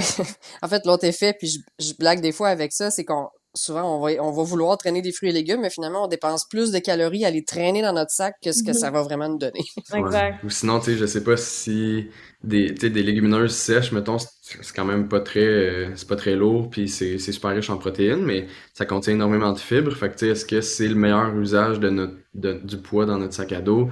Je pense qu'il faudrait le tester, là, mais tu sais, je pense que je prendrai en considération le fait que les légumineuses sont très riches en glucides, mais une bonne partie de ces glucides-là, c'est des fibres qui contiennent peu de calories, puis qui vont pas nous donner comme Mm. énormément d'énergie si on compte juste là-dessus pour Ouais. avoir comme notre repas, là. Ouais, mais là-dessus, je vais me prendre encore comme exemple. Moi, vu que je suis végétalien, dans le fond, la plupart de mes repas vont être avec des protéines qui viennent des légumineuses ou tofu, des choses comme ça. Puis j'essaie de prioriser comme mon repas de légumineuses, Ouais. exemple un chili avec des légumineuses, puis je le priorise. Tu sais, je vais le manger le soir, je vais le manger complet, mais c'est pas lui que Ouais. je vais manger à Mhm. midi, Ça va te exemple. permettre d'avoir plus faim pour Ouais. continuer à manger tout le reste de la journée, mettons. Ouais. Puis de l'autre, ben en fait, on commence à rentrer un peu dans les diètes, là. Est-ce qu'il y aurait des... il y a quelqu'un qui nous a posé des questions par rapport aux gens diabétiques, en fait. Y a-tu des astuces qu'on pourrait avoir pour ces gens-là? Parce que là, on rentre pratiquement tout ce qu'on vient de dire, mais là, il y a plein de choses là-dedans que la personne a des restrictions à manger. Fait que, avez-vous déjà eu à travailler avec des gens diabétiques? Oui, c'est sûr que c'est pas ce qui court les rues le plus, mais ça Oui, oui. existe. Puis pour la longue randonnée, c'est absolument un défi parce que en Oui. fait, le sport agit de façon aléatoire un peu sur la glycémie, donc le taux de sucre dans le sang.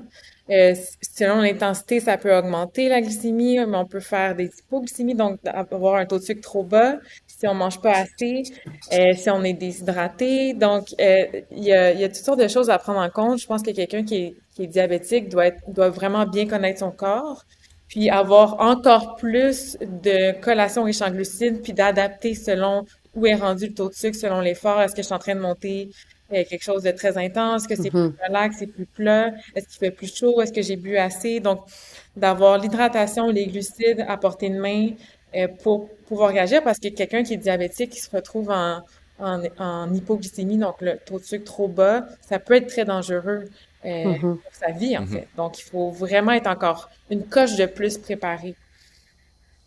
Ouais, puis c'est quand même pas commun non plus en longue randonnée, là, mais j'en ai croisé un sur l'Appalachian Trail, une personne diabétique, le type de naissance, là, tu sais, c'est pas lié au Ouais, sport. diabète type Puis 1, ouais. de type 1, c'est ça. Donc, lui, c'était toute une logistique, là. Il y avait ses sensors avec lui, il y avait ses tests ici. Il fallait qu'il se fasse livrer ses boîtes d'insuline, puis de. Fait que Mhm, c'est une complexité vraiment. vraiment. Ouais, en longue randonnée, là, ça devient un gros obstacle, mais c'est pas impossible. Je l'ai vu, le gars, il a fait la trail au complet, là.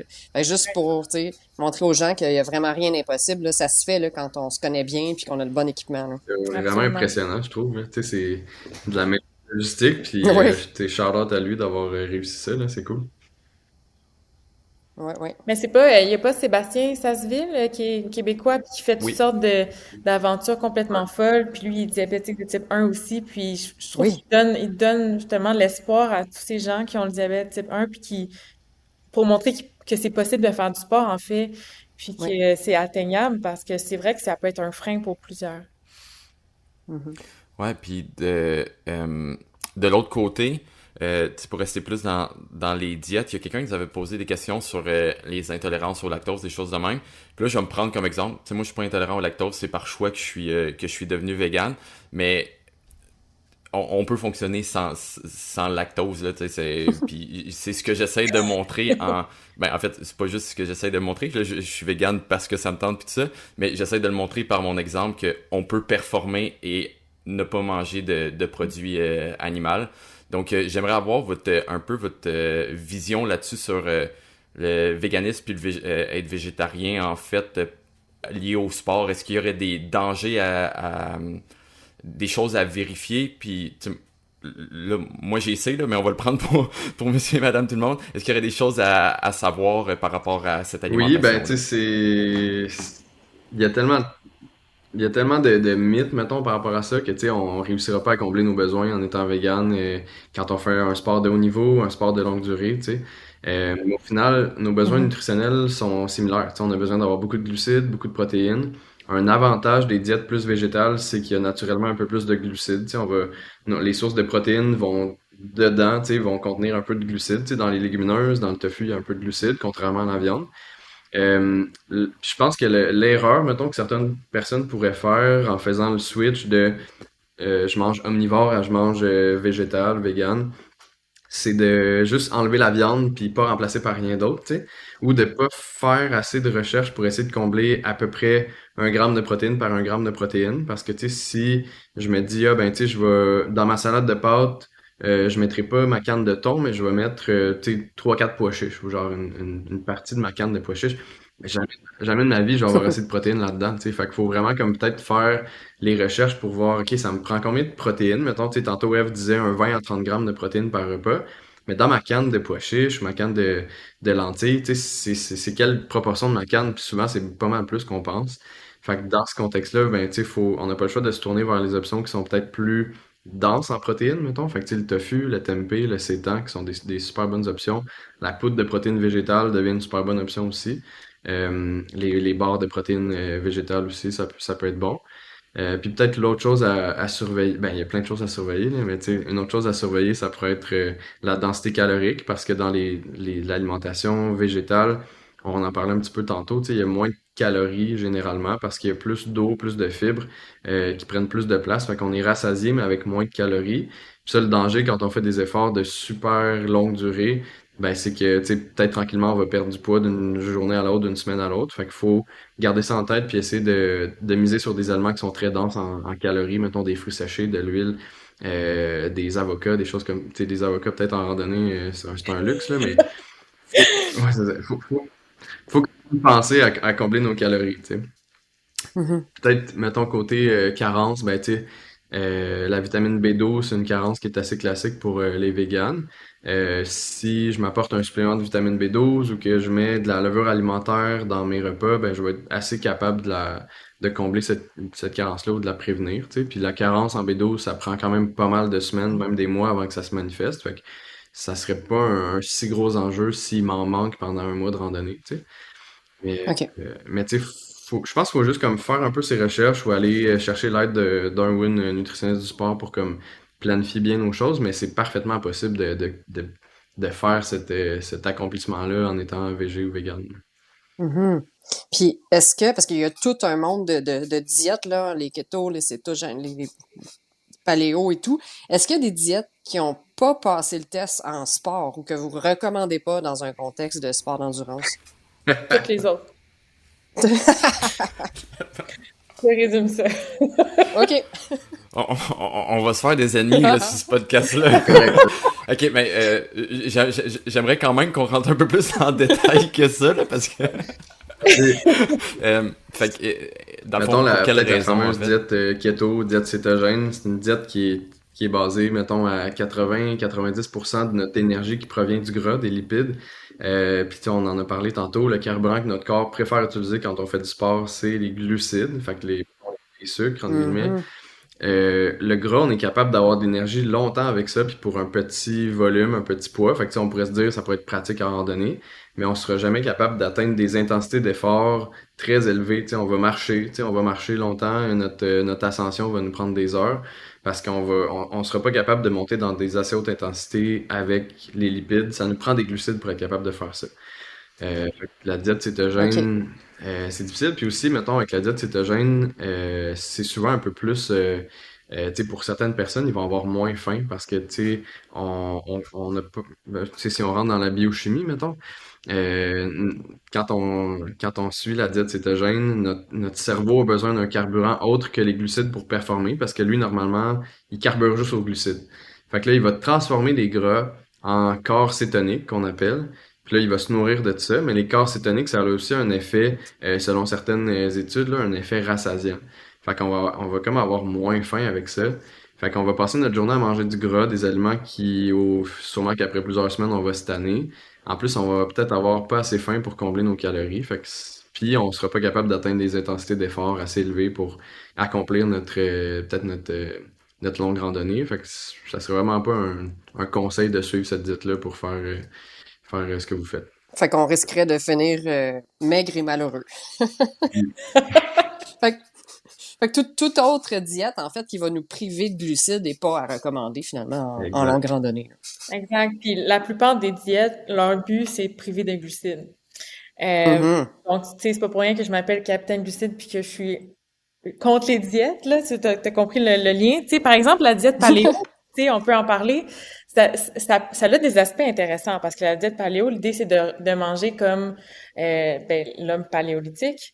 Donc, de se concentrer sur les fruits, tout ce qu'on pouvait chasser, cueillir, donc les fruits, les légumes, la viande et tout ça. Mais ça exclut tout ce qui est justement légumineuse, tout ce qui est en lien avec l'agriculture, là, donc les grains et tout ça.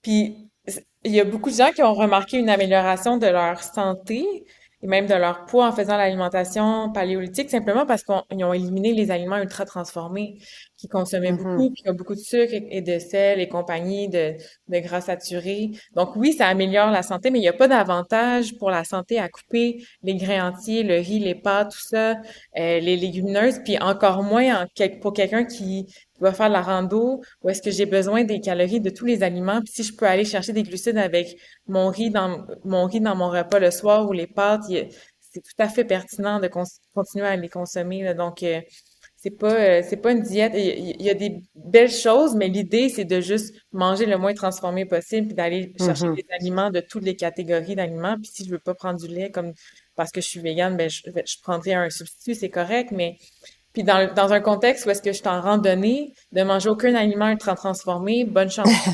Ben c'est ça m'a scellé les oreilles. Comme malheureusement, on a accès presque exclusivement à de la nourriture transformée en longue randonnée parce que c'est des choses qui n'expirent pas, qui ne périssent pas, qui sont légères, préemballées, qui sont pratiques. Donc c'est malheureux, mais c'est la réalité. C'est impossible.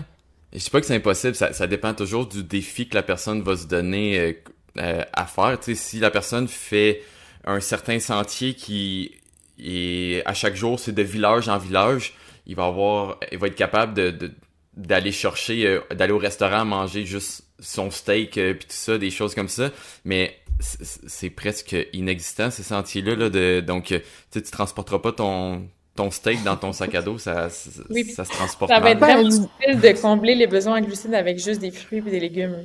Oui. Faut en manger vraiment beaucoup. Donc, il y a pas de pertinence à couper les grains entiers ou les grains qui sont entiers ou pas. Tu sais, ça amène toutes sortes de bénéfices aussi pour le corps. Donc, il faut se méfier, en fait, de toutes les diètes qui coupent des groupes au complet. Tu sais, par exemple, la diète végane, ben, coupe pas les protéines au complet. Il faut juste les changer pour d'autres types de protéines. Donc, ça reste équilibré, mais tu sais, la diète keto, la diète paléo vont couper des groupes entiers. Puis ça, ben, ça peut mener à des carences. Puis ça, c'est un red flag à avoir, en fait. Ouais. Ouais, ça, c'est parce que c'est vraiment la différence à faire que, comme tu dis, vegan, la viande n'est pas un groupe c'est pas un groupe, c'est les protéines qu'on est capable d'aller chercher ailleurs. Donc, c'est bien important de faire la différence là-dessus. Le dernier point que j'aimerais vous entendre à propos de ça, c'est un autre mode qui est très, très, très répandu, puis que j'ai de la misère à voir comment ça peut être soutenable lors d'un un effort long, le jeûne intermittent. Exact. Tu sais, le jeûne intermittent, c'est beau sur papier quand je suis chez moi puis que je fais pas beaucoup de sport et tout ça. Puis même pour ces gens-là, tu sais, j'en ai des athlètes avec qui je travaille qui essaient le jeûne intermittent, puis c'est très difficile dans la fenêtre de 8 heures, disons, de combler leurs besoins qui sont plus élevés parce qu'ils s'entraînent ici à gauche, à droite. Puis si ça tombe que je m'entraîne à l'extérieur de cette fenêtre-là où est-ce que j'ai le droit de manger, ben ça peut nuire à mes performances, à ma récupération. Donc, c'est vraiment pas optimal. Et comme tu dis, je vois encore moins dans l'optique où est-ce que je fais ma randonnée de A à Z de ma journée quasiment. Puis là, il y a des moments seulement où est-ce que je peux manger, puis d'autres non. Il y a un risque définitivement où est-ce que je serais pas capable de manger en 8 heures 5000 calories, là. Mais non, c'est Déjà, déjà c'est difficile de sur manger 24 nos heures. 4000 calories en 13 heures, tu sais, ouais. Exactement. J'imagine, c'est dans le fond, c'est sûr que c'est encore une fois, c'est du cas au cas, là. La personne qui part une demi-journée est capable d'adapter son alimentation en termes de, OK, ben, je pars de telle heure à telle heure, puis je vais faire, je vais manger à tel moment, mais quand on part des semaines et des semaines, là, à un moment donné, il va y avoir un problème à quelque part, là, en tout cas, ça marchera pas. Je pense que de combiner diète avec des expéditions de randonnée, ce n'est pas une bonne idée. Parce que c'est déjà assez complexe de combler les besoins qui sont très élevés, que si on rajoute à ça des contraintes au niveau diète et compagnie, on se casse la tête encore plus, là. Ouais. Sauf peut-être pour les Mhm. gens qui sont sans gluten, là, ça rajoute une complexité, là, parce que faut se limiter à des aliments. Tu sais, souvent, le menu revient tout le temps. C'est assez redondant quand on peut pas manger de gluten, malheureusement, là. Mais c'est Absolument. pas impossible. J'ai côtoyé des randonneurs qui étaient complètement intolérants au gluten puis qui se faisaient livrer des boîtes. Puis finalement aussi, ils arrivaient à trouver ce qu'ils avaient besoin. Ils trouvaient leur compte là, dans les petites épiceries en chemin. C'est C'est intéressant. pas impossible. Tout est possible. Diabétique, cœliaque, vegan, on peut s'arranger. Tout à fait. Parfait. Si on passe à la dernière question, qui est une de mes sections préférées, parce que c'est des questions éclairs, là, un vrai ou faux. Donc, on va démystifier un peu des mythes, là. Donc, je vais tout de suite me lancer, puis on va se passer la parole de même. Donc, si tu as soif, il est déjà trop tard. Je dirais faux. Parce que la soif, mettons, si le signal arrive puis qu'on l'écoute, c'est le parfait moment pour boire. La soif, mettons, est liée à comme notre osmolarité sanguine, là. Fait que, mettons, la concentration des particules dans notre sang. Puis quand ça atteint un certain niveau, ça envoie le signal de soif à notre cerveau. Puis là, ben, si on boit, c'est parfait. Si on boit pas, là, on va clairement se déshydrater. Puis quand on se déshydrate, puis qu'on perd une certaine partie de notre poids en eau, ou tu sais, qu'on devient un peu trop concentré, mettons, dans notre sang, ben là, notre performance va diminuer, notre niveau d'alerte va diminuer, puis on va être vraiment moins efficace sur le sentier. Fait que quand la soif, elle écoute, quand la soif arrive, on l'écoute. Super. Donc, c'est important de boire aussitôt qu'on a une envie de boire et pas d'attendre parce que là, c'est là qu'il va être trop tard si on attend puis là, on a vraiment une soif Exact. qui est Il y aurait peut-être, mettons, les enfants puis les personnes âgées pour qui les signaux de soif sont un peu moins connectés à leur corps, tu sais, ça va être un peu retardé. Fait que peut-être que pour ces populations-là, mettons, je dirais, ben, tu sais, faites-vous comme un plan d'hydratation puis essayez de vous en tenir à ça. Mettons, boire une coupe de gorgée à chaque 15 minutes pour être sûr de rester hydraté. Mais tu sais, pour un adulte en santé, boire avec la soif, ça va bien fonctionner. Puis est-ce qu'il y aurait un apport différent d'une personne à l'autre côté hydratation? Parce que moi, je le vois, mettons, moi puis ma blonde, si on marche ensemble, elle va vouloir boire presque à chaque occasion qui se présente. Puis moi, je suis capable d'être vraiment plus longtemps sans boire, puis à la fin de la journée, elle va avoir bu, on va prendre des chiffres au hasard, mais mettons, elle va avoir bu 5 litres, puis je vais avoir bu 2, puis les deux, tu sais, je vais être autant en forme qu'elle à la fin. Fait que j'imagine que c'est aussi, comme la faim, ça change d'une personne à l'autre, l'apport d'eau. J'aurais tendance à te dire que peut-être que tu bois pas assez. C'est correct, j'aime ça me le faire mettre dans la face. C'est correct. Généralement, tu sais, on conseille à peu près, tu sais, grosso modo, là, à peu près 1 millilitre par calorie qu'on dépense dans la journée, tu sais. Fait que, tu sais, si t'as Ok. dépensé 5000 calories, ben, ça serait comme 5000 millilitres, fait que 5 litres dans ta journée, tu sais. Ah ouais. Ça se peut que peut-être tes papilles ou ta sensation dans ta bouche, t'es habitué à pas t'hydrater beaucoup, mais je parie que si tu commences à boire beaucoup, tu vas ressentir la soif vraiment plus souvent, puis tu vas te rendre compte que tes besoins en hydratation sont à peu près semblables à ceux de ta blonde. Puis l'hydratation, ça aide aussi à la récupération. Fait que, tu sais, ça se peut que la Mhm. récupération le lendemain soit un petit peu meilleure pour ta copine que pour toi. Tu sais, je sais pas, je présume, là. Mais en même temps, c'est pratique pour toi de pas boire beaucoup parce que ça te permet de traîner moins de poids. Fait qu'il y a un avantage et un désavantage, mais c'est ça. J'aurais tendance à dire que tu bois pas assez. Je bois effectivement pas assez. Excellent. Ouais. Là, on a parlé de soif, on retombe dans la faim. Donc, deuxième, vrai ou faux, qui ressemble un peu au premier. Si tu as faim, bon, vrai ou faux, si tu as faim, il est trop tard. C'est- Est-ce que c'est le même principe que la soif? Mais tu sais, Ça doit dépendre. Je pense que oui. Moi, je dirais oui. Mais si toi, dans ton cas, où est-ce que tu avais faim à l'infini, là, dans ton le hunger hiker, je sais pas trop. Il était tout le temps trop tard. Mais là, c'est difficile de se fier à ça. Mais je pense que, surtout dans une randonnée, où est-ce que justement ça peut couper la faim de faire du sport, si tu te rends au point où est-ce que tu as faim, probablement que tu n'as pas assez mangé avant. La plupart du temps, avec les recommandations de nutrition pendant l'effort, il faut un peu plus se forcer que de se retenir de manger. OK. Ouais. Excellent. Ouais, ben ça revient un peu à l'importance de ce qu'on disait tantôt, à la limite quasiment se mettre un alerte, Ouais. ou pas un alerte, mais à chaque heure de dire, OK, ben il faudrait que je mange au lieu Exact. d'attendre au repas, au dîner pour manger. Là. Puis de pas attendre nos signaux, mais de manger régulièrement. Oui. Ouais. On en a parlé un petit peu, mais vrai ou faux, il est dangereux de boire trop d'eau? Il est dangereux de boire trop d'eau d'un même coup sans manger. OK. On peut Ok. mourir de ça si je cale 3 litres d'eau puis que je mange pas parce que là, ça va créer des débalancements très intenses dans mon corps, mais rares sont les gens qui font ça. C'est intéressant de savoir que on absorbe un maximum de 1 litre d'eau par notre estomac. Donc, c'est pas recommandé de boire plus que 1 litre d'eau par heure quand on fait la randonnée ou quand on fait du sport ou peu importe. Fait que de se dire, OK, ben, je vais caler ma bouteille de 2 litres, puis après, j'aurais pu à y penser. C'est pas la bonne stratégie. C'est mieux absorber aussi si j'y vais par petites gorgées, mieux tolérer aussi, moins de risque d'avoir des crampes, des ballonnements, tout ça, de moins bien me sentir. Donc, d'y aller par petites gorgées régulièrement va être beaucoup plus efficace. Puis avec un maximum d'1 litre par heure, idéalement, c'est bon à savoir. C'est super ça, parce que ça vient de faire tomber un mythe sur les sentiers de longue randonnée. Souvent, les gens arrivent à la source d'eau, puis l'expression dit ils camel up, ils font les chameaux. Donc, ils vont boire le plus possible, ils vont essayer de caler 1 à 2 litres d'eau pour se faire comme des réserves, puis moins entraîner. Donc, c'est pas nécessairement une bonne chose. Non, on est malheureusement pas des chameaux. Ça serait utile en randonnée, mais on n'a pas ce pouvoir-là, malheureusement. OK. Non, ça va juste faire que tu vas juste avoir envie de pisser dans les minutes qui suivent, puis tu vas juste l'évacuer. Ouais. Là, fait que... Il y a des gens qui vont mal tolérer, là, tu sais, que ça va vraiment leur donner mal au ventre, là, d'avoir cette eau-là qui est pas capable d'être absorbée, en fait, là, par le corps. Fait que maximum 1 litre. Puis idéalement, c'est parti. Fait que je vais être obligée de dire à mes confrères de randonnée qu'il faut qu'ils boivent un petit peu, puis il faut qu'ils traînent plus d'eau dans leur sac à dos.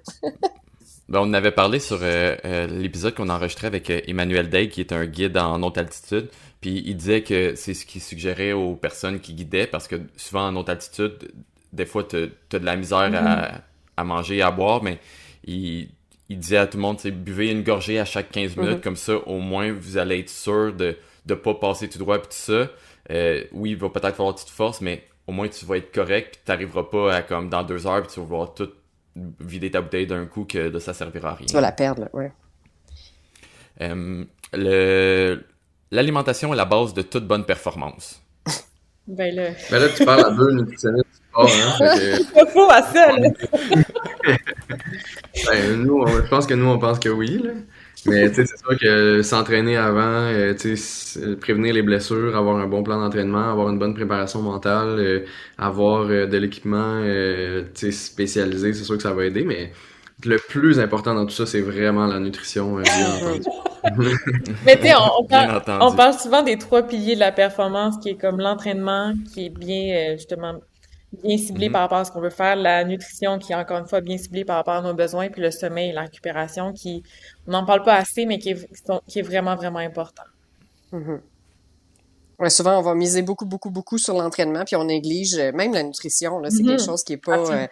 on n'a pas tendance à aller voir un nutritionniste quand on fait un plan de remise en forme, mais ce serait essentiel, là. Même avant de partir en expédition, là, pour apprendre à voir qu'est-ce qui pourrait qu'est-ce qui pourrait être la clé de notre succès pour la prochaine expédition.